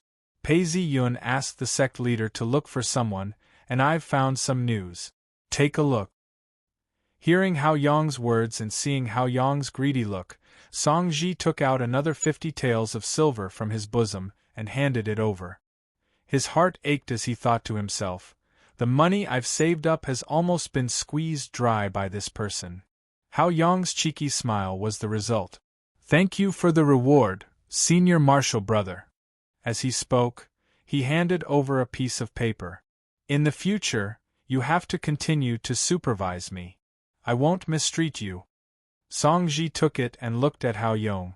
"Senior brother, you don't have to worry about that. If anything happens to Pei Ziyun, I will contact you." Hao Yong hurriedly replied. Senior brother Song was a rich man, and he had to curry favor with him. Song Ji opened the piece of paper and saw Shimuzhong, Qin Gao and a few other names written on it. There was also a small portrait of the person he had met back then. So this person didn't lie to me. He's really an enemy of Pei Ziyun. I can report this matter secretly, and ask Shimuzhong to kill Pei Ziyun. After that, no one would be able to threaten the sect leader's position. Song Ji thought to himself. Once Hao Yong was far away, Song Ji retrieved the anchor communication amulet from his bosom. He had a look of hesitation on his face. However, in a split second, Song Ji made up his mind and activated the communication amulet. Shimuzhong appeared within the shadow of the talisman. The moment he appeared, he smiled. "Young Master Song, since you've used the talisman, I'm sure you've decided to work with us." Song Ji cleared his throat and didn't try to explain himself. He then said coldly, "You're in big trouble now. The sect has already located your location and has informed Pei Ziyun. Who knows, they might attack you tonight. I advise you to prepare yourself." Hearing this piece of news, Shimuzhong was taken aback. These few days, he had managed to find out more about Free Cloud Sect's foundations. Initially, he thought that without the Free Cloud Sect's elders attacking him, he wouldn't be afraid. He didn't expect Free Cloud Sect to have found out about this before he knew. Shimuzhong muttered to himself before replying, "I understand. Let's meet up tomorrow." When Song Ji heard this, he wanted to reject the offer. It was one thing to leak information, but it was another to meet up with them personally. Before this, he could still reject the offer. But now, he would be colluding with the enemy. Just as he was thinking about this, he replied, "All right." Song Ji tapped the talisman, causing it to dim down. He then switched off the communication amulet. At this point, Song Ji was filled with regret. He had wanted to reject the offer, but had unknowingly agreed to it. His heart was filled with trepidation. Why did I suddenly agree to it? Song Ji froze as he looked around him. The trees and rocks were all silent. Song Ji then muttered to himself, "Why did I feel like someone was spying on me?" He walked around the area and didn't see anything. He then laughed as he turned around and entered the Exponential Powers cave. From afar, a shadow could be seen hiding in the bushes, covering his mouth. This person was Hao Yong. Hao Yong's forehead was dripping with cold sweat.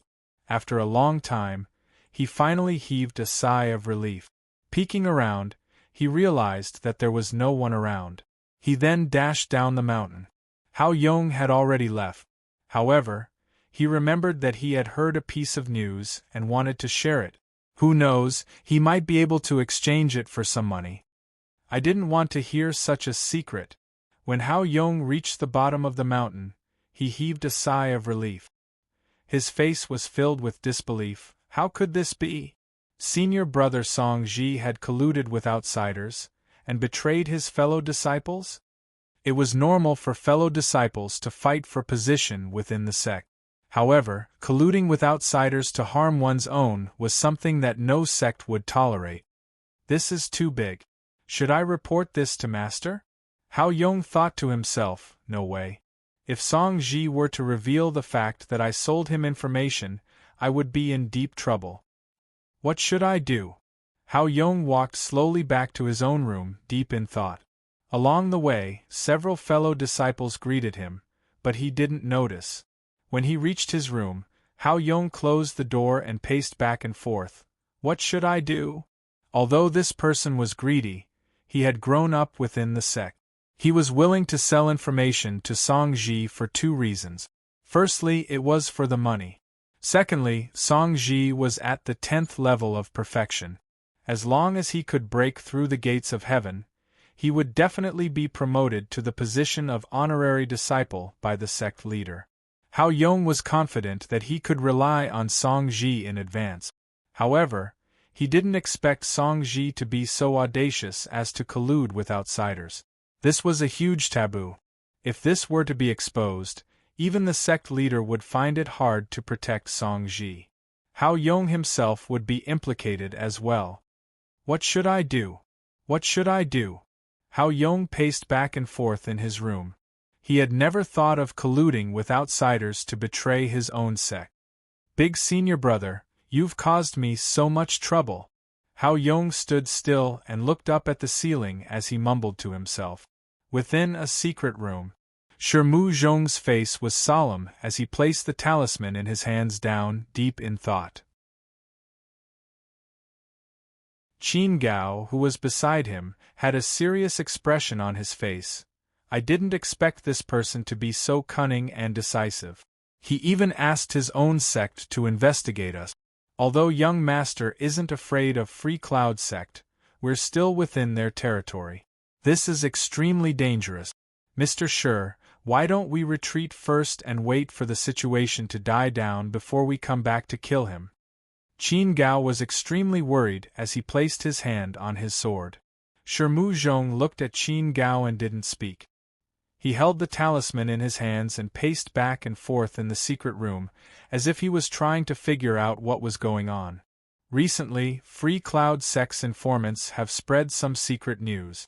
The Patriarch of Free Cloud sect has been bestowed a title and is still in seclusion within paradise. He is attempting to become a true sovereign. Some of the elders have already been summoned back. I'm afraid they won't come out just because of us. Our safety should be safe for now. Mu Zhong spoke as he paced back and forth. It's just that Pei Ziyun is extremely cunning and full of tricks. He's decisive in killing. Many times, he's faced with certain death, but he's always been able to find a way out. According to the intelligence I've gathered, this person likes to use his strength to win. Although we've moved from the shadows to the light, we won't be able to kill him easily. Mr. Shi, you have to make a decision. If not, under the watchful eyes of Free Cloud sect, I'll feel uneasy. Qin Gao saw that Mu Zhong was ignoring him and spoke out. Qin Gao, I'm plotting something. I want to kill Pei Ziyun. Perhaps now is the time to do so. Mu Zhong interrupted his train of thought as he spoke out coldly. Mr. Shi, what do you mean? Qin Gao asked, his eyes filled with suspicion. Mr. Shi was originally in awe of Pei Ziyun. He had tried to assassinate Pei Ziyun several times, but he had failed miserably. Pei Ziyun had even attempted to assassinate his young master's men in Ying Prefecture. Now that he was being investigated, his heart was filled with anxiety. Hence, he didn't trust him as much as before. Hearing these words, Mu Zhong didn't reply immediately. He pondered for some time before speaking out. Although we've been exposed, we're not in much danger. On the other hand, it's Pei Ziyun. Although we were the ones who spread the rumor that he would soon break through the gates of heaven and fight for the position of honorary disciple. But if I think about it, the possibility of that happening is very high. If we were to retreat, we would be safe. But if we were to retreat, Pei Zi-yun might really break through the gates of heaven and become a Een master. He might even become the honorary disciple of Free Cloud sect. If that's the case, unless young master uses the strength of Black Altar sect to attack him, we won't be able to do anything to him. Pei Zi-yun would then become a flood dragon. Hence, we cannot retreat. We have to gather our strength and kill him in one fell swoop. Mr. Shi, you're right. It's just that our men aren't very skilled. I'm afraid they won't be of much help. Qin Gao's face was filled with worry. Shi Zhong laughed coldly. You and I are both highly skilled martial artists. If we work together with our men, we might have a chance. However, the chances are not high. What does Mr. Shi mean? We're looking for reinforcements? But where would we get reinforcements from Ing Prefecture? Qin Gao was taken aback. Young master has men, but it would be difficult to get them here. Besides, it would be too late. Don't we still have Song Ji? That talisman was imbued with a secret technique of my sect. When I spoke to him today, I realized that he had been corrupted. Shi Zhong laughed coldly.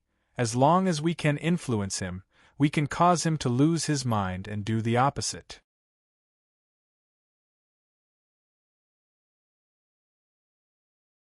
Chapter 147. So it's him. According to our intel, he's at the 10th level of cultivation. Even if his Dao arts are stronger than his martial arts, we can still use him. It's just that he's a Free Cloud sect disciple. Would he betray us when the time comes? Not only would our plan be for naught, I'm afraid he might even lose his head.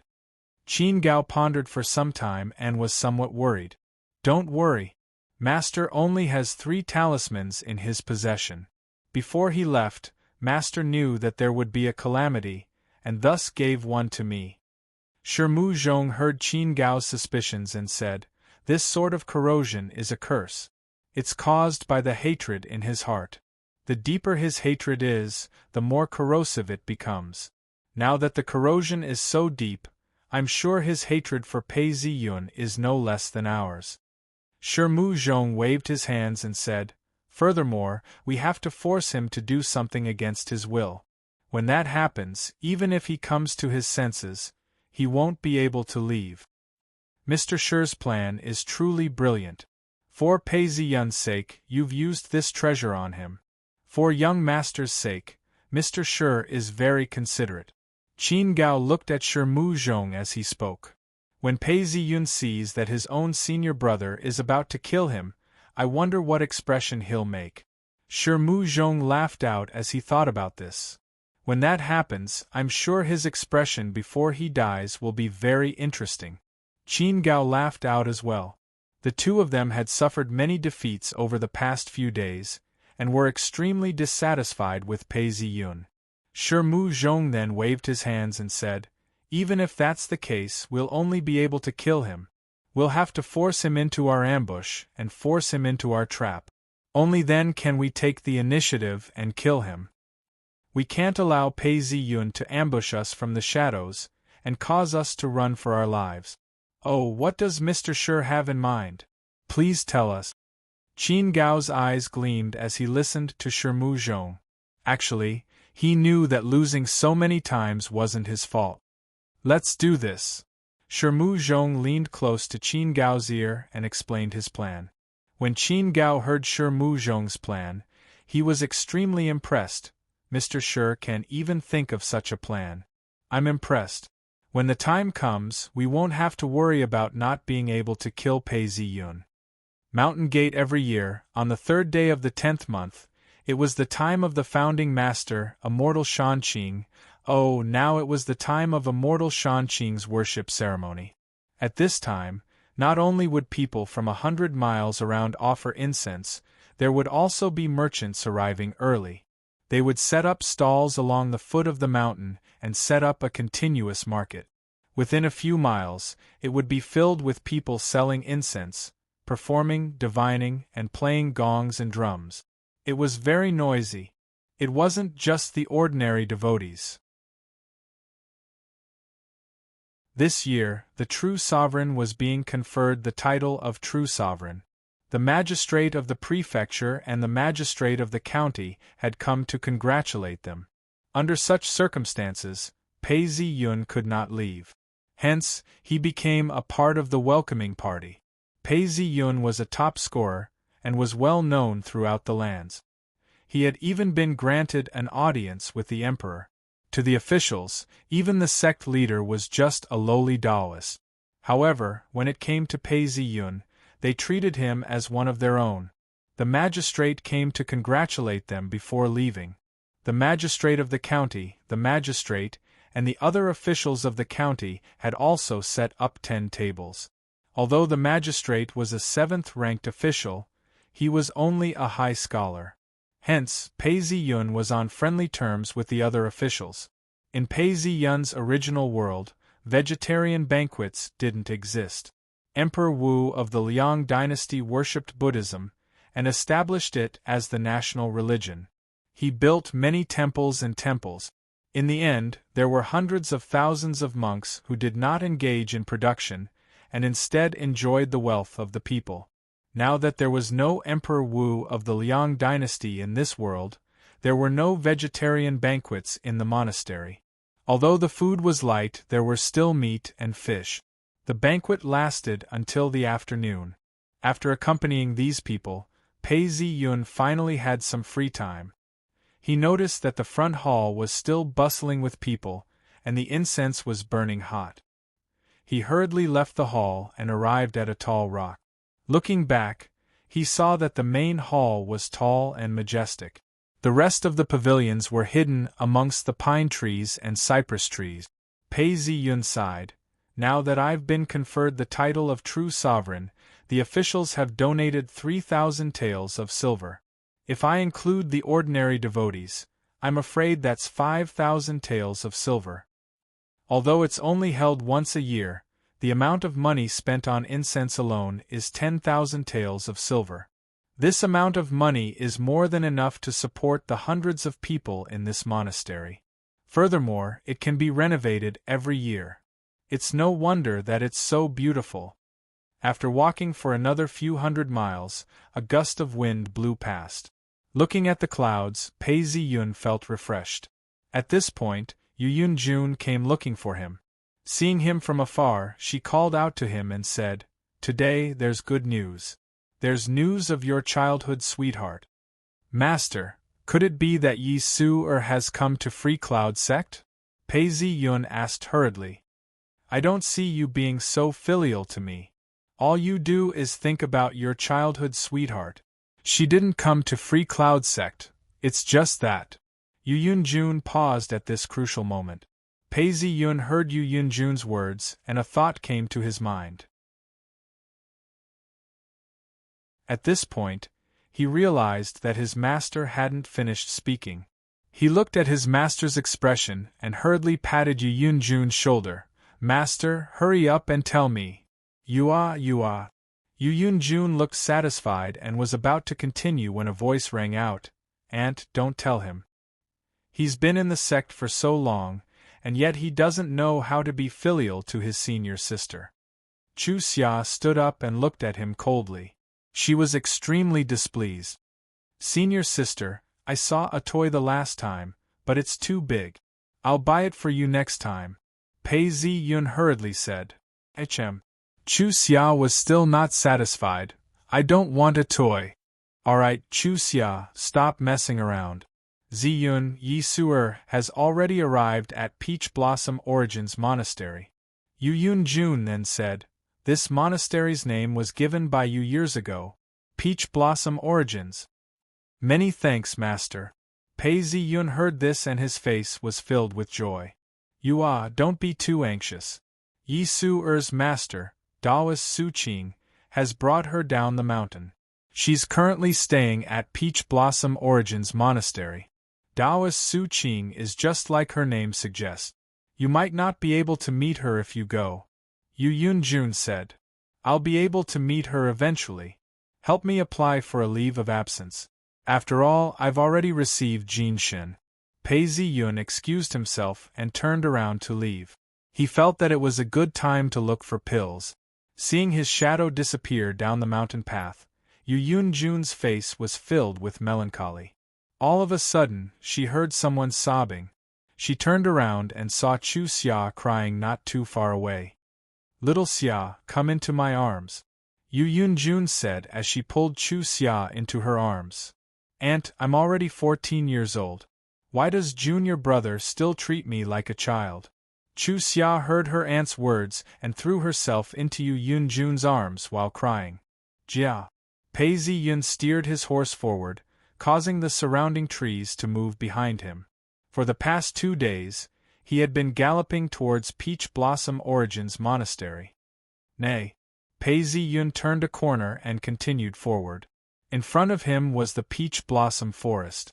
As he neared the Peach Blossom Forest, Pei Ziyun pulled on the reins of his horse and stopped steadily. "Peach Blossom Origin's monastery is just up ahead," Pei Ziyun mumbled to himself. He had been rushing all the way to this place. As long as he continued forward for another few hundred meters, he would be able to see Yi Su. At this point, he suddenly hesitated. Not far away from him was a small stream. There was a green rock there, and water flowed across it. Pei Ziyun stood on top of it, deep in thought. Was it because he was getting closer to home that he was afraid? Was it because he was afraid of meeting her again? Or was it because he was afraid that after 2 years, they would become strangers and he would never be able to find the feelings he had before? Just as Pei Ziyun was pacing back and forth, the sound of a flute could be heard in the quiet peach blossom forest. It sounded like a beginner's flute, but Pei Ziyun immediately relaxed. It's still a familiar feeling. Back then, I didn't know how to play the flute, but she knew how to play the flute. Sometimes, at night, she would play the flute, and I would listen quietly. In these 2 years, her flute skills have not improved much. It's just that, without any improvement, she might have felt closer to me. That faint familiarity, those traces of memories, I can hear longing and hope. Pei Ziyun revealed a smile and muttered to himself, "Your heart is in a mess." As he finished speaking, he picked up the flute and started playing it. Back in the monastery, it was autumn. After lunch, the monastery was quiet. The sect leader and the sect leader were chatting idly. "Sect leader, you know what our business is. It's about treating women. I've been here for almost 2 years, and I've seen some diligent disciples, some meticulous ones, but none of them are good at planning, let alone know when to advance or retreat, and understand the big picture. To put it bluntly, the current disciples are weak, or do not understand the bigger picture. If they were to inherit the position of sect leader, they would probably be eaten alive." When the sect leader heard this, she sighed. There are many who are smart in the details, and can be said to be powerful. It's just that, if they are not focused on the big picture, they would unknowingly fall from grace, and be surrounded by enemies. I've been here for 5 years before I learned a thing or two. I have to admit that. What about year? The sect leader was shocked. The sect leader patted her hands and leaned in closer to whisper, "This child's talent in cultivation has shocked even me. It's hard to say if she'll be able to take charge. Besides, she's too sentimental, especially towards that Pei Ziyun." Before she could finish speaking, she heard the sound of a flute. "Look, she's playing the flute again. This woman, once she's in love, it's hard to extricate herself. She'll understand after some experience. She's still young." The sect leader consoled her. He was about to say something else when the sound of a flute rang out. He laughed, "Speaking of him, he's here." The both of them fell silent and listened. The sound of the flute was childish and filled with nostalgia. As soon as the sound of the flute rang out, it was obvious that it was far above hers. It was like silk, and did not suppress the sound of the flute. Instead, it revolved around the sound of the flute. When the sound of the flute heard the sound of the flute, it immediately responded. It sounded like a question, but at the same time, it was filled with joy. At that moment, the two sounds seemed to fuse together. The sect leader laughed and said to the sect leader, "Senior sister, listen, Yi Su-er and Pei Zi-yun's flute. It's really like a zither and a zither. The flute is the flute, and the zither is the zither. How can they be mixed up? They're not focused on the Tao, and are always thinking of going down the mountain to meet their lover. They even want to learn how to play the flute." When the sect leader heard this, she had a cold look on her face, as if she was very dissatisfied with the situation. Hearing these words, the monastery leader of the Peach Blossom Origins Monastery laughed. "All right, my senior sister, don't be so harsh with your words. If you really had the intention to break them up, why would you bring Yi Su-er down the mountain? You brought me down here, and now you're here. You've already harbored such thoughts, and your heart has softened."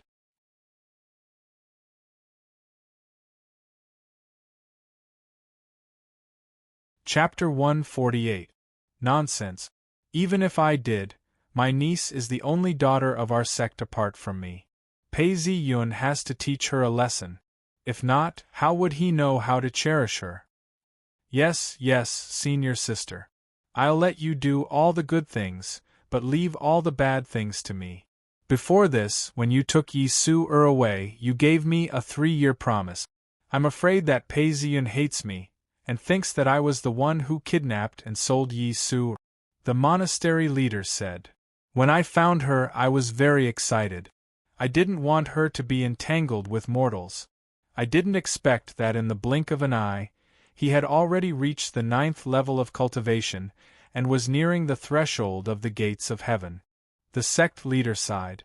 She had missed out on a genius, and should have investigated him more thoroughly. Senior sister, you mean to say that we should teach him a lesson? It's just that deep feelings are hard to come by. Su-er was living here with me, and I can still remember how much she missed me. If we teach her a lesson, she might change her mind. The monastery leader sighed as she spoke. This little girl dares to do that. The sect leader said coldly. She then thought of something and sighed. This little girl doesn't know that deep feelings don't last forever. She gave her heart away just like that. Besides, Pei Zi-yun was hiding his intelligence, and didn't reveal it. He was just a mortal, how could I allow him to do that? Of course it's different now. We can be together forever and be together forever. The sect leader seemed to have thought of something. Maybe this young girl thinks that I'm snobbish, but I love her dearly. Your heart has softened. The head of the Peach Blossom Origins Monastery looked at her senior sister and sighed. Do you think I'll agree to it so easily? How can it be so simple? Even a mother-in-law in the mortal world would find it difficult to teach him a lesson, much less someone from a sect like us. Senior sister, what do you think of people from a sect like us? The monastery leader asked with a smile. I've long heard that he has a literary reputation. When he was in the capital city, he even went to the princess to recite poems. How despicable! For Su-er's sake, I have to make things difficult for him. If not, he will use his talents to flirt with other women. Wouldn't that hurt Su-er's feelings? The monastery leader said angrily. Pei Zi-yun, it's your fault for reciting poems and flirting with women. You've offended my senior sister. You're going to have a good life ahead of you, the monastery leader said, expressing his sympathy for Pei Zi-yun. As the two of them spoke, the flute came to an end. The melody lingered on, unwilling to part. As soon as the music stopped, the noisy peach forest suddenly became cold and cheerless. Although the two of them had not met, the unfamiliarity of not having seen each other for 2 years seemed to disappear in the flute. Pei Zi-yun hung the flute on the back of the horse and leapt off. He walked towards the peach forest and turned a corner before he pushed aside a branch. He raised his head and saw a young girl opposite him pushing aside a branch as well. The two of them looked at each other. She was a little different from what they remembered. The girl in front of them was no longer as thin and weak as she was in the past. Her purple silk was tied around her slender waist, and her traditional court lady attire showed off her curves and her flawless skin. All of a sudden, Pei Zi-yun felt his memories of Yi Suer's past and present lives shatter like glass. The barriers between them were gone, and everything became colorful. "Brother Pei." The moment the young lady saw him, she ran towards him. Pei Zi-yun pulled the young lady into his embrace and called out, "Suer." After not seeing each other for 2 years, Yi Suer's beauty had returned. Her eyes were filled with life, and there was a hint of spirituality in her eyes. It was mesmerizing. At this moment, all of his memories came together. Without hesitation, Pei Zi-yun kissed Yi Suer. It felt like an eternity. Yi Suer was out of breath. She stretched out her hands and gently pushed Pei Zi-yun away and said, "Brother Pei, that year I—" Seeing that Yi Suer was about to speak, Pei Zi-yun stopped her. "Who hasn't been a fool before? Especially when he became an elementary scholar, and she was just an orphan. I thought that I would only be able to see you after 3 years. I didn't expect you to give me such a pleasant surprise. Let bygones be bygones. Don't think about it anymore. It's not your fault that you left, I believe you." Hearing Pei Zi-yun's words, Yi Suer hugged him tightly, tears streaming down her face. After a while, he spoke softly as he left. "My master told me that when I open the gates of heaven within 3 years, I can come and look for you. These past 2 years, I have been concentrating on my cultivation. I have already reached the 7th level." As Yi Suer said this, her face was filled with pride. "You're already at the 7th level?" Pei Zi-yun looked at Yi Suer in shock. Although he knew that the 3 Yes and 2 Guos were extremely talented, he did not expect her to be able to reach this level with just her talent alone. You're still talking about me? You're already at the 9th level." Yi Suer lifted her head from Pei Zi-yun's embrace. Pei Zi-yun listened to Yi Suer's words, and could only laugh bitterly. He had the memories of his past life, and had the plum blossom as a cheat. Yi Suer, on the other hand, had relied entirely on her talent, which was terrifying. "Let's go and see my aunt, who is also my master," Yi Suer said as she pulled Pei Zi-yun's hand. Hearing Yi Suer's words, Pei Zi-yun's face darkened. Yi Suer's aunt had thought that he had no potential, and had secretly abducted Yi Suer. Opening the gates of heaven within 3 years was also a form of deception. The difficulty of opening the gates of heaven, even the 3 Yes and 2 Guos might not be able to do it within 3 years. The two of them walked towards the monastery.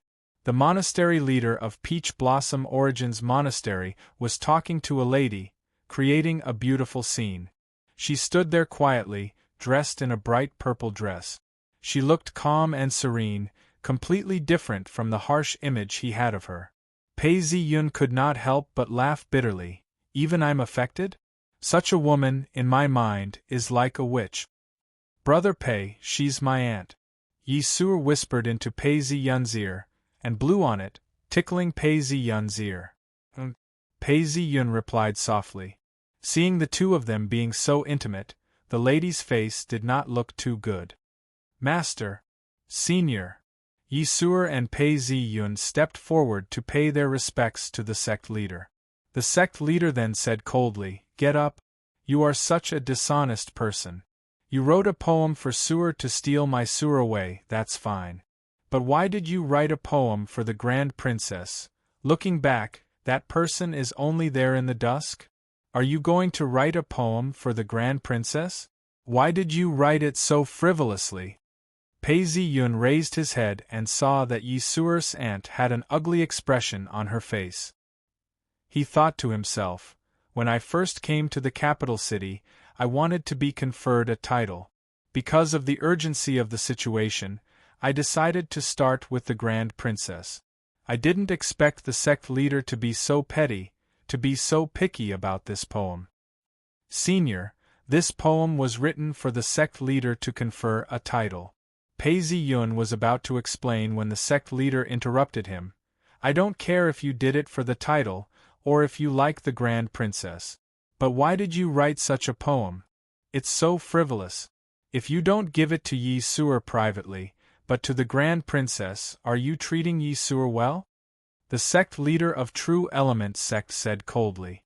Hearing this, Pei Ziyun felt as if he was meeting his mother-in-law in his previous life. Senior. Pei Ziyun was about to explain.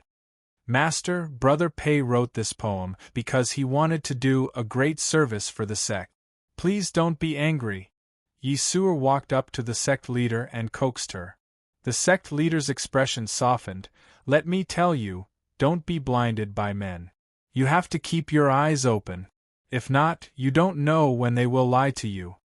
Hearing these words, Yi Suer's face turned red. Pei Ziyun was a little confused as well.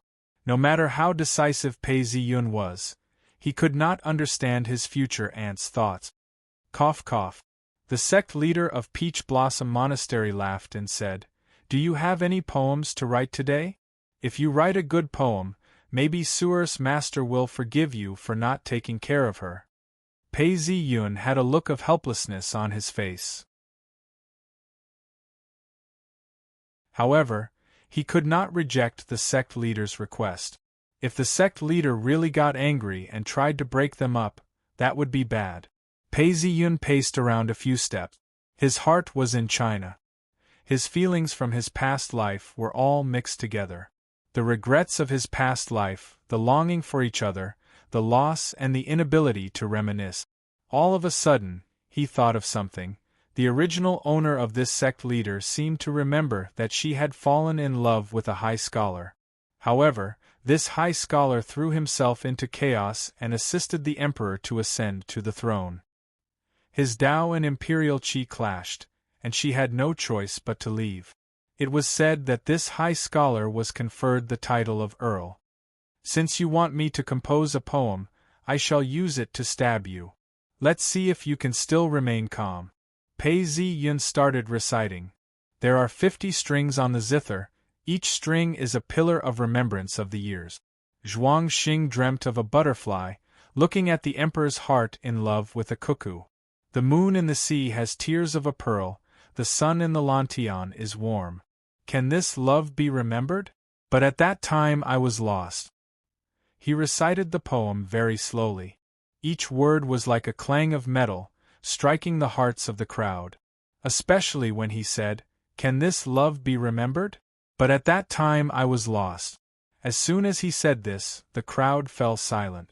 The monastery leader paused for some time before realizing that something was wrong. It was obvious that he wanted to recite the poem for a long time. Why did he end up saying that he was lost? Shem, what kind of poem did you compose? To think that I even wrote a topic for you, hoping to gain Suer's understanding. Who knew that you wouldn't be able to answer the question? Although this poem is good, it doesn't fit the mood. As the monastery leader spoke, he heard someone sobbing. He turned around and saw the sect leader covering her face. Her entire body was trembling. This was the first time Yi Suer had seen her aunt in such a state. She was about to say something when she saw her aunt turn around and leave. Pei Ziyun was shocked. The monastery leader had already chased after her. At this point, only Pei Ziyun and Suer were left. Brother Pei, reading this poem makes my heart ache and I feel sad. Yi Suer tugged at Pei Ziyun's sleeves and said, Although the poem is good, we are not fated to be together. Thinking about it makes me afraid. Also, don't blame my aunt. Many years ago, she fell in love with someone, but he went to the capital city. I've heard from my fellow disciples that she has only cried 3 times in the past few years. The first time was when she had to leave that person. She cried. When she heard that he got married and had children, she cried again. The most recent time was when she heard that he had been conferred the title of Earl by the Emperor. She said that he had finally gotten what he wanted. That day, she drank a lot of wine and cried again. Don't be fooled by her looks. She's been through a lot. Suer, don't be afraid.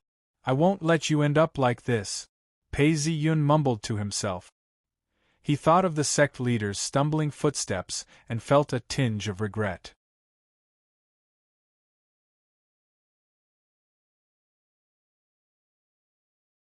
Chapter 149. Southern Yuan County, Yellow Monastery, Li Family. Pei Ziyun left the boat and went ashore. After reciting the poem, the sect leader had nothing else to say. Pei Ziyun could not stay at Peach Blossom Origins Monastery all day. Hence, he decided to head straight for Southern Yuan County. This delayed him for quite some time. When he arrived, it was already late autumn. The sky was still dark, and lanterns were lit everywhere. There were many boats anchored on the water, and people were moving about. Pei Ziyun looked for people to inquire about the Yellow Monastery. Naturally, it was easy to find one. The Yellow Monastery was located in the north of the county, and was not far from the main gate. Although it wasn't big, there were stairs leading up to it. There were 2 lanterns under the roof, and the sound of chanting could be heard. Li family is nearby, but I've asked around. There are several other Li families nearby. I have to find out which one is the real one. At this point, he was feeling hungry. Seeing that there was a restaurant nearby, he turned around and walked away. "Young master, would you like to eat?" A waiter came up to him and asked. "Give me a jug of wine and 3 or 4 dishes." Pei Ziyun said. "Young master, please take a seat. Please wait." When he reached the second floor of the restaurant, Pei Ziyun chose a seat by the window and looked out. Outside the window, there were many people walking to and fro. He was facing the Yellow Monastery, where a few people were greeting visitors. There was also a Taoist who had set up a stall to read fortunes. From time to time, there would be bailiffs patrolling the streets, looking around vigilantly. Most bailiffs do not carry knives. Instead, they carry an iron ruler. This ruler is not sharpened and is easy to carry around. It is hidden at the waist and is a common weapon used by bailiff. Due to the incident where I killed Meng Luogong and his henchmen, the patrols in Southern Yuan County have increased. Since I'm not here to kill anyone, I don't have to worry about it. Pei Ziyun thought to himself. The waiter came up and said, "Young master, your food is here. A plate of roasted goose, a plate of roasted chicken, a plate of sliced pig's ears, a plate of peanuts and a jug of wine." The waiter placed the dishes on the table. It wasn't extravagant, it was just enough. Picking up the wine pot, he poured himself a cup of wine and downed it in one gulp. Suddenly, he thought about the sect leader of True Element sect. When she heard the zither poem, she choked with sobs as she turned around and left the peach blossom forest. He couldn't help but sigh. The poem was written by Li Shangyin. The poem was gorgeous and contained an indescribable nostalgia and melancholy for youth. Anyone who read it with a sad past would feel their emotions stirring. Su Er's aunt had gone through an indescribable past. What kind of love and loss had caused her to become like this? Thinking about this, Pei Ziyun shook his head. There was no point in thinking too much about these things. He then thought of Yi Su'er, and a warm feeling spread through his heart. He gently rolled up his sleeves, and on his wrist was a bracelet. There were a few small jade beads on it, and in the middle was a red jade bead carved with runes. This was the protective jade charm that Yi Su'er had given him. "Brother Pei, this is the heart jade charm that Master gave me. I shall put it on for you. It can protect you, and also allow us to communicate. However, it can only be used once." Before Yi Su'er left, she personally placed the bracelet on Pei Ziyun's wrist. Unconsciously, he caressed the bracelet and looked at the Yellow Monastery. "Now that the Li family has found several houses, I want to confirm which house is the proper one." Thinking this, he saw a waiter who was serving food to the table and shouted, "Waiter!" The waiter was carrying the dishes downstairs when he heard someone calling for him. He hurried forward and smiled. "Young master, would you like to add some dishes?" "I don't need any dishes, I just have something to ask you." Pei Ziyun looked at the waiter and threw a tael of silver on the table.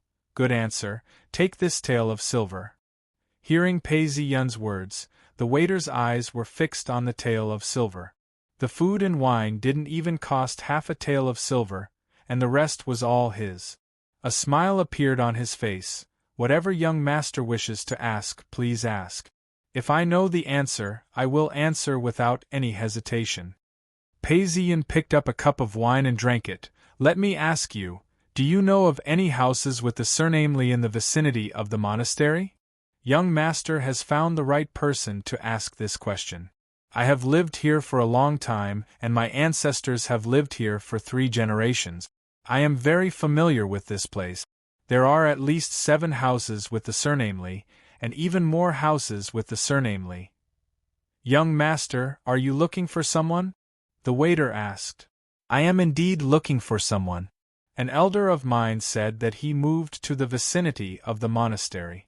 I only know that his surname is Li, but I don't know which house he belongs to. Do you know of any of these houses with the surname Li? Which one of them moved here 20 years ago? Pei Ziyun asked. Young master, it doesn't seem like you're looking for a relative.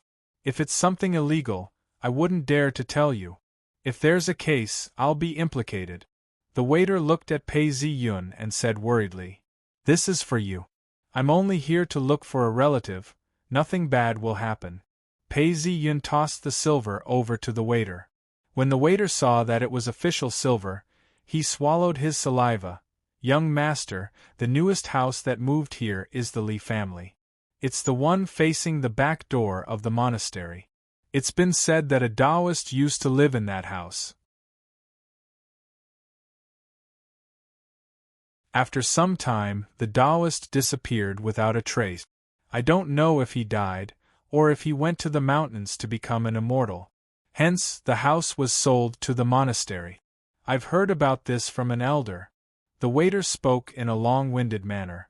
Seeing that Pei Ziyun was deep in thought, the waiter moved closer to him.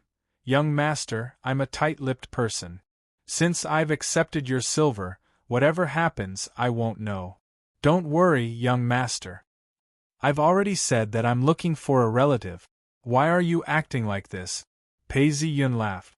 The waiter was somewhat embarrassed, realizing that he had misunderstood.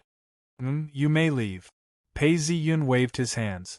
The waiter then said, Many thanks to young master for this reward. The waiter then happily took the silver and left with a wide smile on his face. All the requirements are met. Looks like this is the house without a doubt. I'll go check it out tonight. If I can't find anything, I'll have to think of a way to buy this house. Pei Ziyun thought to himself. The night was getting darker, and there were no pedestrians on the street. Occasionally, there would be bailiffs patrolling the street. It's the middle of the night, be careful of the candles. It's the middle of the night, be careful of the candles. The night watchman shouted as he walked past. A black-robed man was walking through the night, without anyone noticing. He had entered the Li family's mansion. The black-robed man was Pei Ziyun. After he entered, he saw a huge yard. There were 7 to 8 rooms inside. There were many trees planted around the yard, and the house was under the shade of the trees. The rooms were quiet and there were no lights. It seemed like they were all asleep. Looking around, memories from his previous life surfaced in his mind. It was said that Shenzhen was saved by the Li family.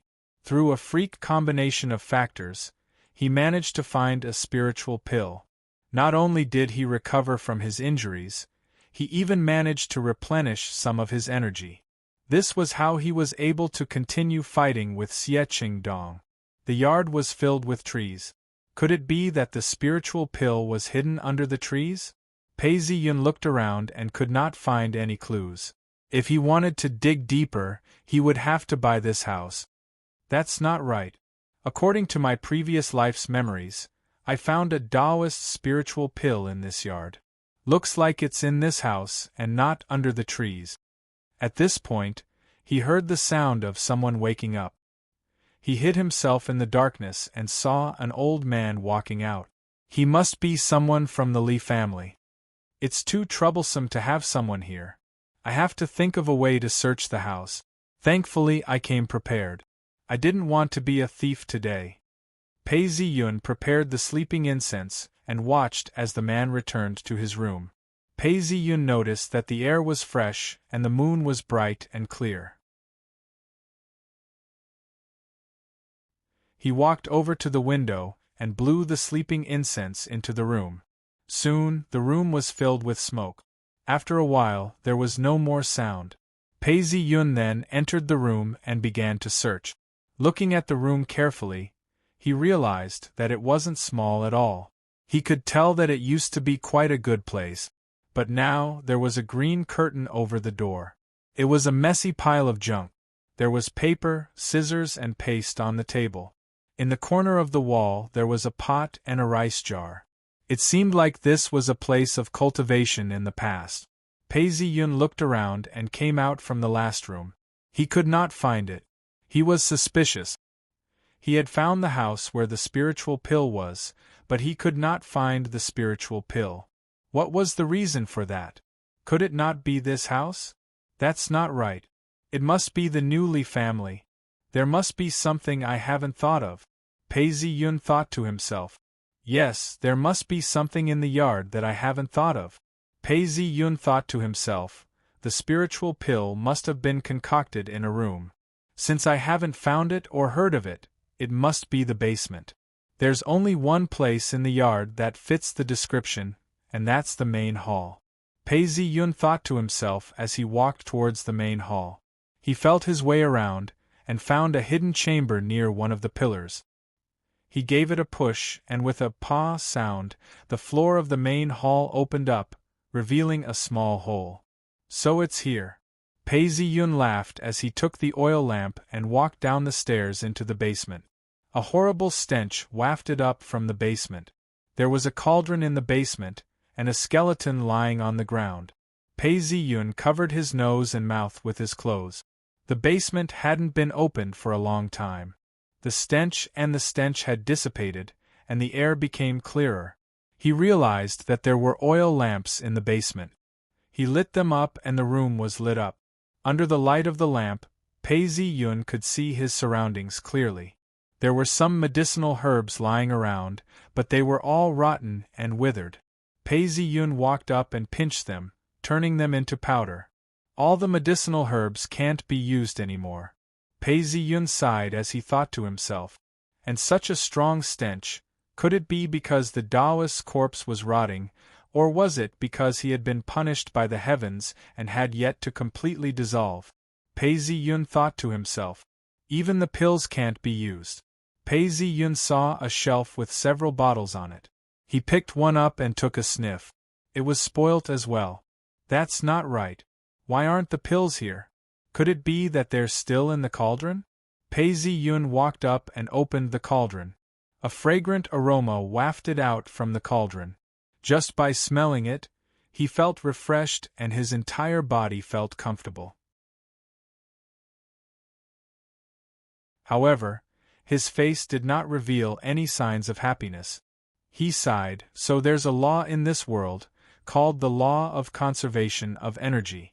Mortal begets mortal, immortal begets immortal. Replenishing energy is part of the medicinal herbs. But in order to become an immortal, it has to be an immortal item. Other worlds might not know this, but in this world, which immortal item isn't born according to the laws of the heavens and earth. You, a Taoist, had the fortune to obtain an immortal item, yet refined it. Naturally, your sins are not light. You've only benefited me.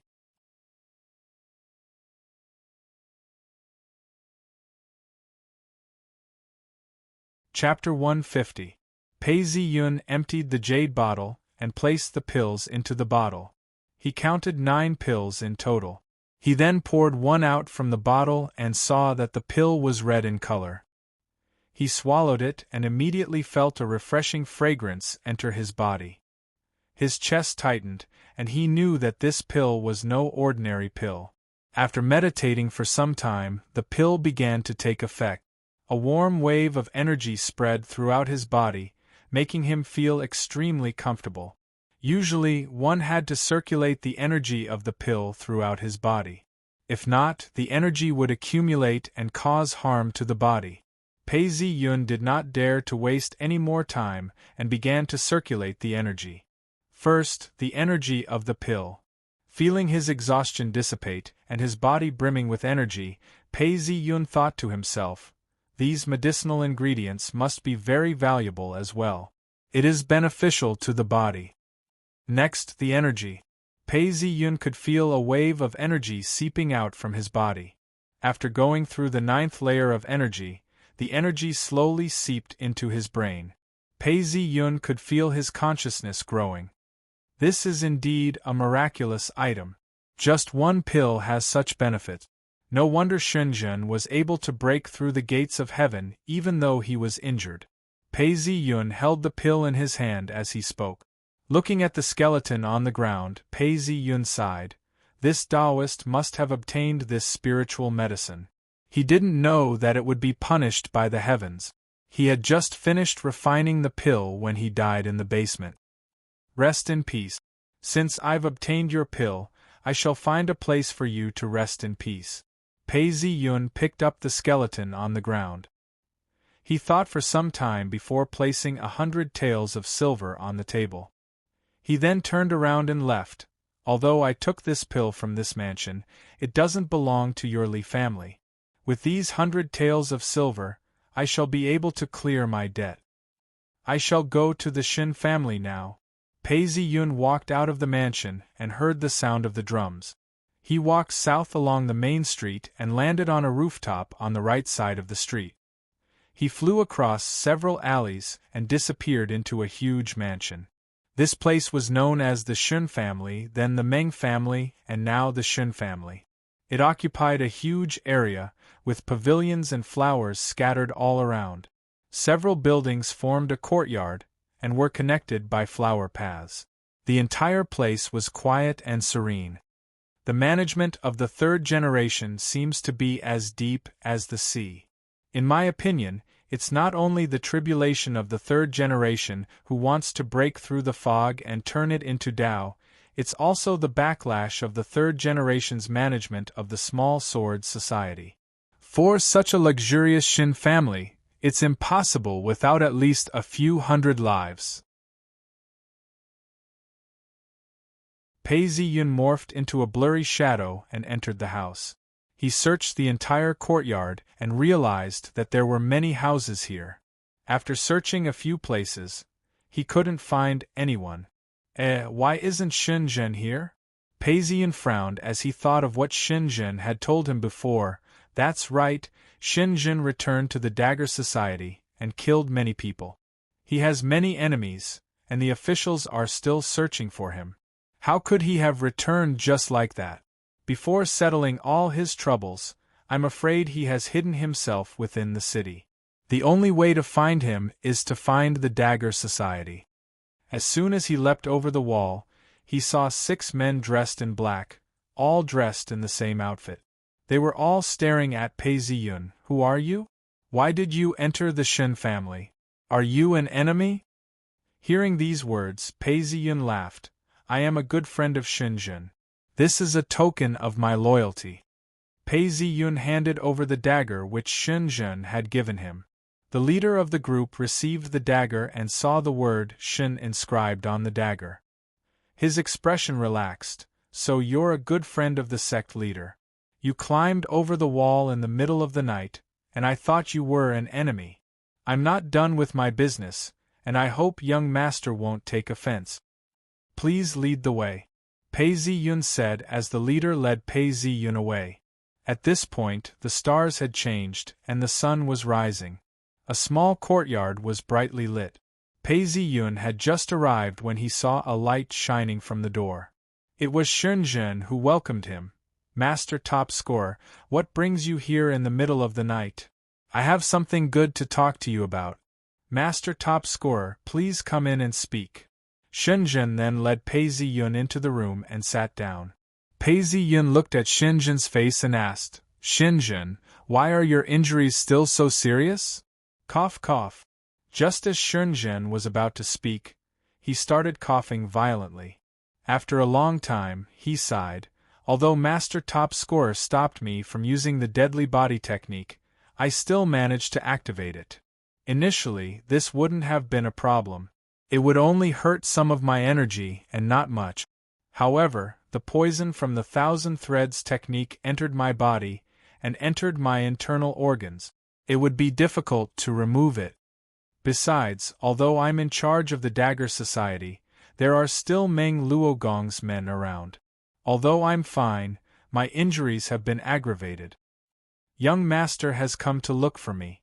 Do you need my help? Shen Zhen asked. We'll talk about it later. Your injuries cannot be delayed any longer. This is a spiritual pill, you can use it. Pei Ziyun looked at it and spoke. Shen Zhen received the pill and smelled its fragrance, causing him to feel extremely comfortable. Young master, I shall politely decline. Shen Zhen did not hesitate and swallowed the pill. After a while, he stood up and left. So it was to expel the stench and feces.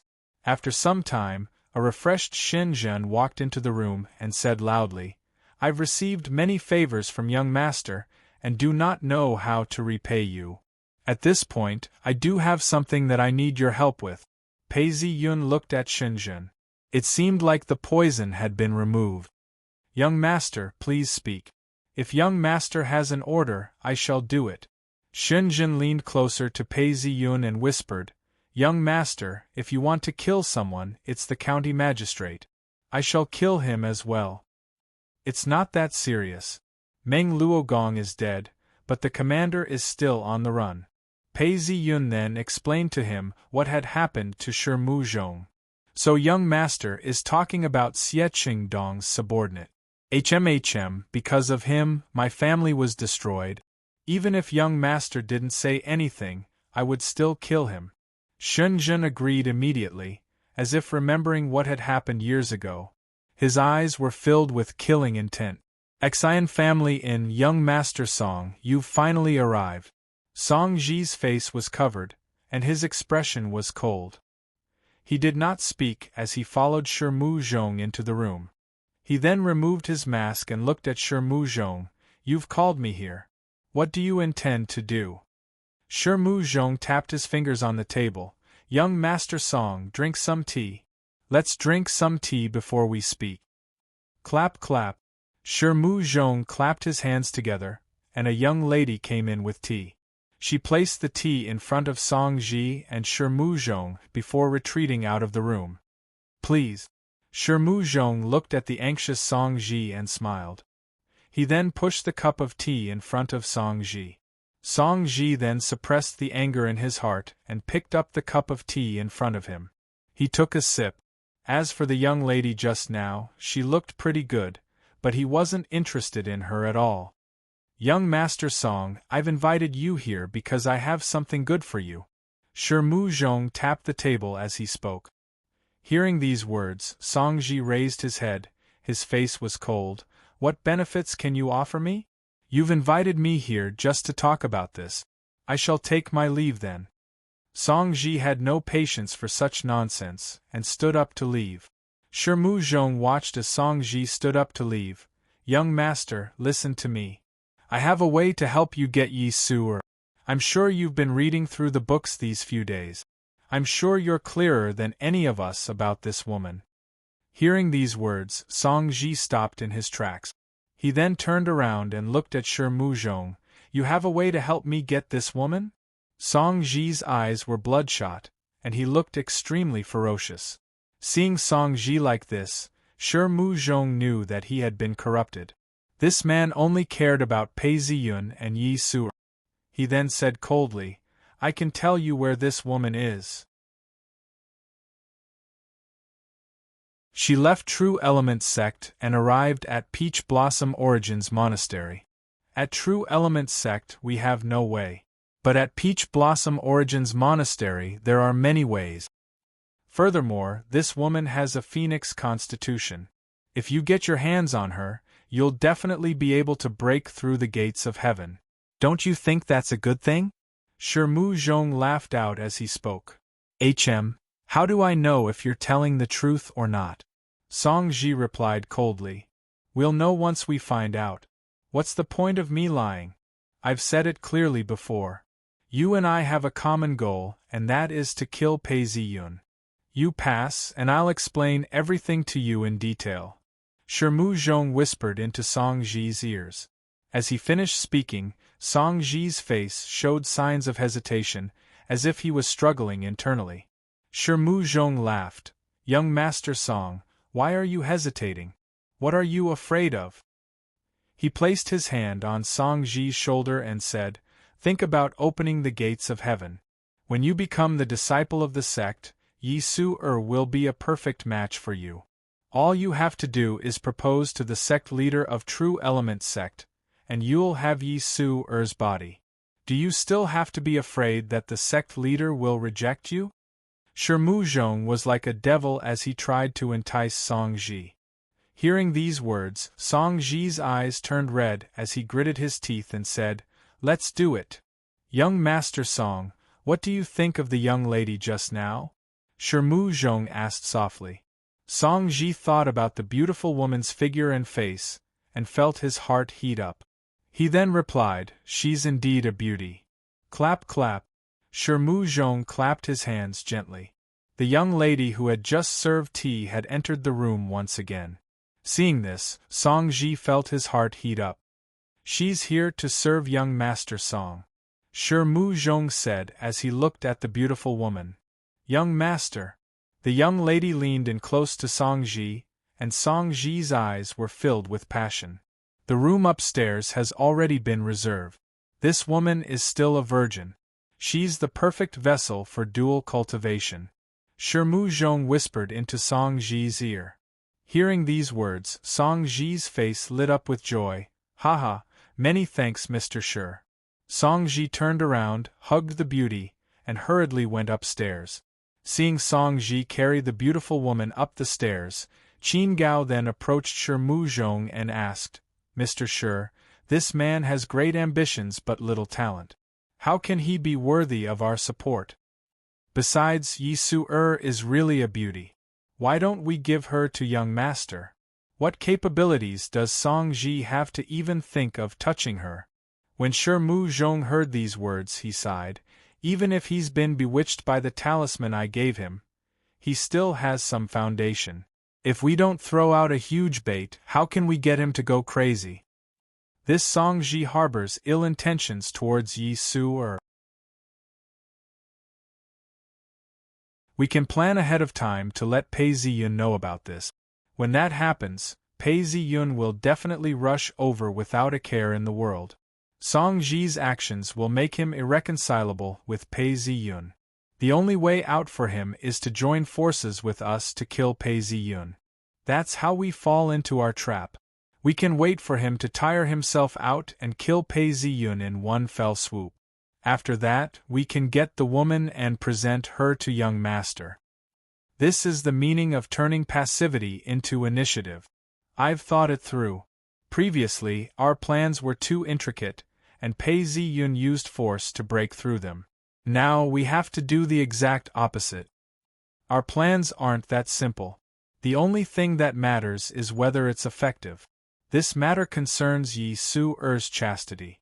Even if Pei Ziyun had thought it through, he wouldn't have called for reinforcements. He could only obediently jump into the trap and accept his death. You're tuning in to the Phoenix Knights YouTube channel. Don't forget to subscribe and join us on this journey to catch the most captivating stories.